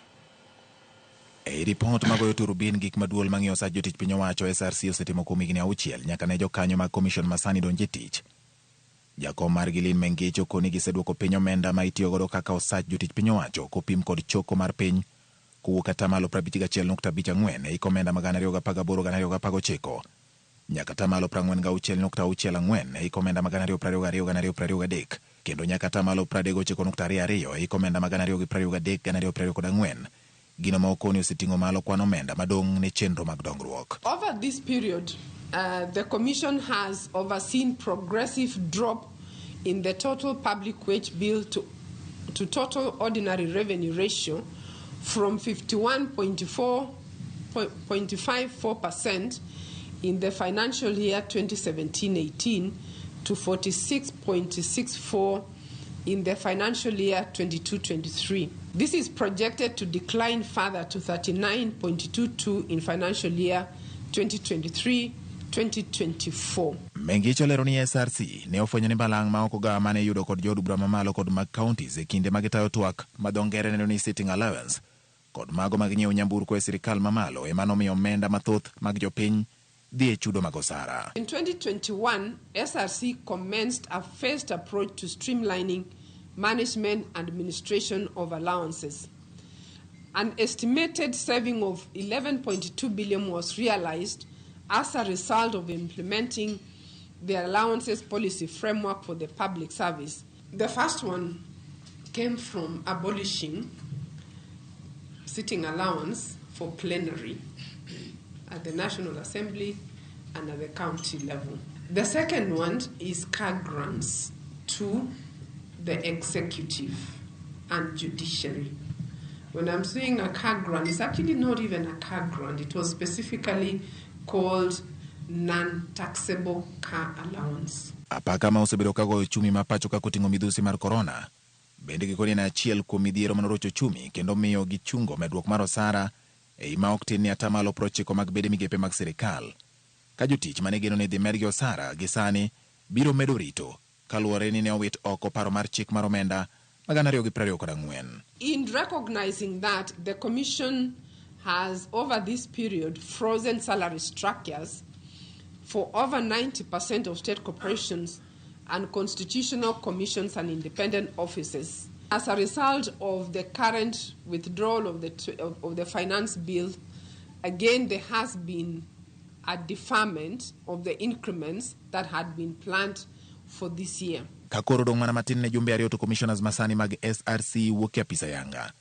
Geno en ni apisas manyien mabiro donjo biro medo keto kenge mag neno ni mana atamalo 35 mag choko mag osuru ema odhi e chudo mag osara ka ochop higa 2028. Ma timore e kinde ma jatend piny William Ruto olando raput mabiro tayo yiero mag jotelo manyien mabiro donjo e duol kata commission mag piny owacho ma thuolo mag jokanyo magi rumo machiegni ni. George Bati, Ramogi TV.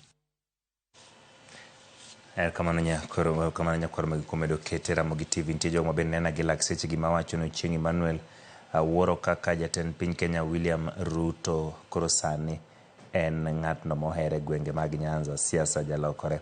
Erokamano Richard Ogodo ka intiere gwenge mago mag Eldoret. Ano ka bende Austin Amimo wacho no Chieng' Emmanuel siasa ma Kenya ka to iketo e lungs kendo iyueyo mapiyo ni tiweyo.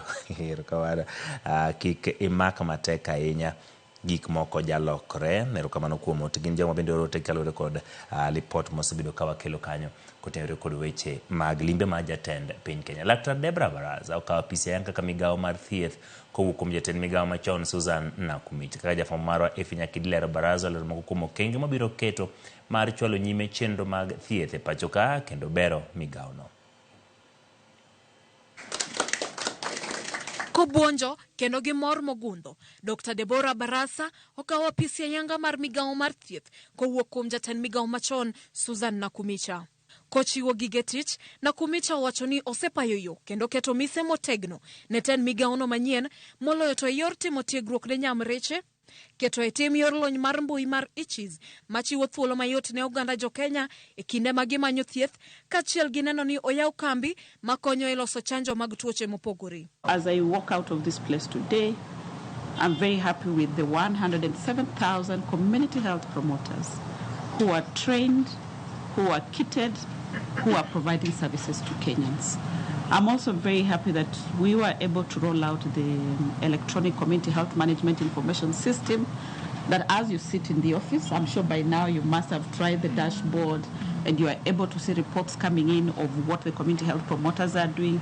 For me, that is good achievement. Omedo ni midhiero maduong' manokale e kinde mane otelo ne migawo no en ng'anyo mar lakteche ma bende norocho chenro mag thieth kendo geno mare en ni chal makama ok chak nere pacho ka. The time the doctors were on strike, it was quite a low moment for us as a ministry. You know, having to see that there are patients who need to be served and the doctors are not there to serve them. I must say that is one of the things that really was a low moment for me as I worked here. Ei ote mare, Dr. Deborah Barasa wacho ni jatend migawo machon osetiyo makare kendo gino mobiro miyo pek ahinya en neno ni oganda jo Kenya oyudo thieth makare mar ni thoth jo Kenya onge kod nyalo kata yuto moromo. Kenyans are not getting affordable, accessible quality care. We are seeing that the private sector, yes, when you have money, you are able to access.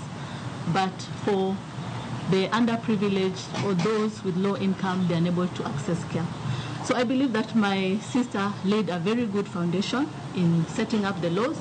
And for me, I believe that ensuring that this is implemented to the last step is really critical. Barasa osingo mar tiyo kanyachiel gi jokanyo e sekta mar thieth mar kelo gigo mabiro konyo e chwalo nyime chenro mopogore mag thieth moloyo to keto e tim chenro mar universal health coverage. Equally, we look into the issues of resource mobilization, being able to map out partners around, and during the transition time, we can see how we can increase the resources so that we ensure that services are also up and running. Omedo ni jochiw thieth mapachoka osebedo kod achiedhnade mathoth e kinde tich kendo biro keto alwora makare mar tich ne jochiw thieth duto. I empathize with the health workers, not only the doctors, but we have the nurses, the clinical officers, the physiotherapists, among others.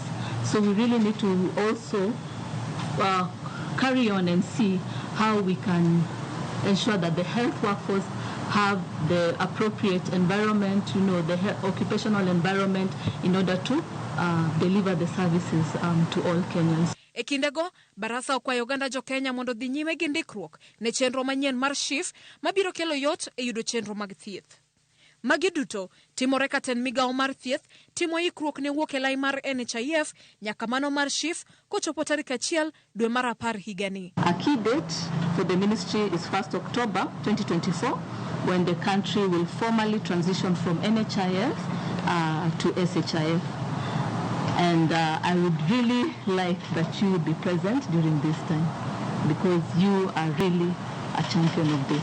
Toka o apisi ayanga, oganda jo Kenya koro rito gi siso, ka bende jatend migawo manyien mar thieth Dr. Deborah Barasa biro chopo singo mare mar chwalo nyime chenro mag migawoni. Efi Nyakidi, Ramogi TV, Nairobi. Lek matimba dhula ma Police Bullets matugo CAF Champions League ne ogore Luanda kendo tore tok gol achiel kuom nono e finals mag CAF Sekafa kod tim mar CBA final manotugi saa 8 odiechieng' ma kawuono e piny Ethiopia. Sefa Okwena noloyo gol achiel no kendo bedo jatugo man gi gonde modhuro e piem no.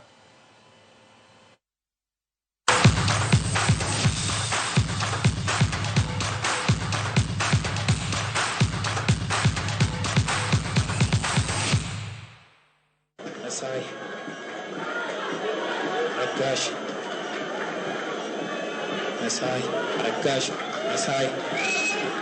Sanait,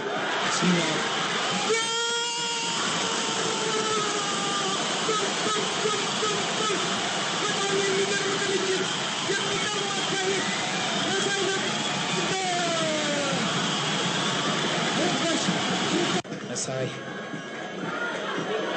Akash. Team volleyball Martel Blazers chako timo ikruok ne season manyien mag tuke mag volley. Team no pod nigi jotukgi mane gitiyo godo e season mokadho kendo gin gi geno matimo makare e season ni. Ne gitieko season mokadho ka giloyo Kenya Army. Season manyien chako tarik 23 dwe mar 10 higani.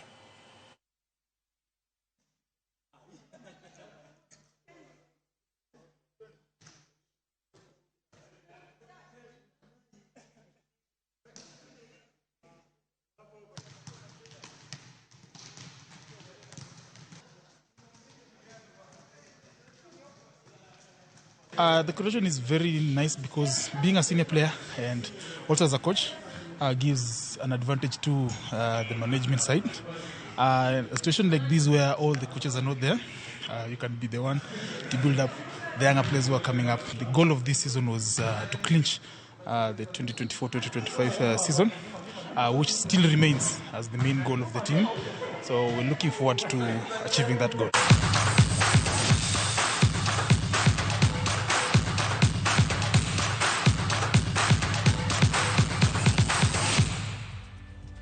Mane mokele giko mar miweche manyien e chenro mar oimore nyinga Ochieng' Emmanuel jaloko maro ne Elizabeth Otieno ubed gi otieno mokwe.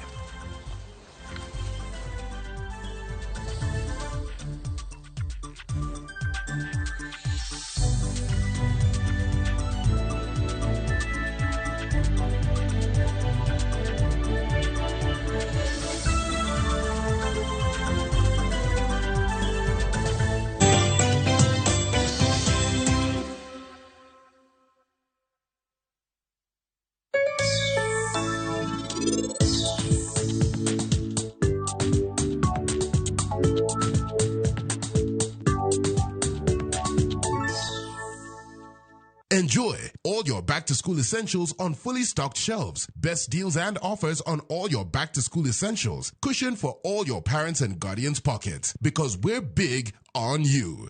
Naivas saves you money. Chipange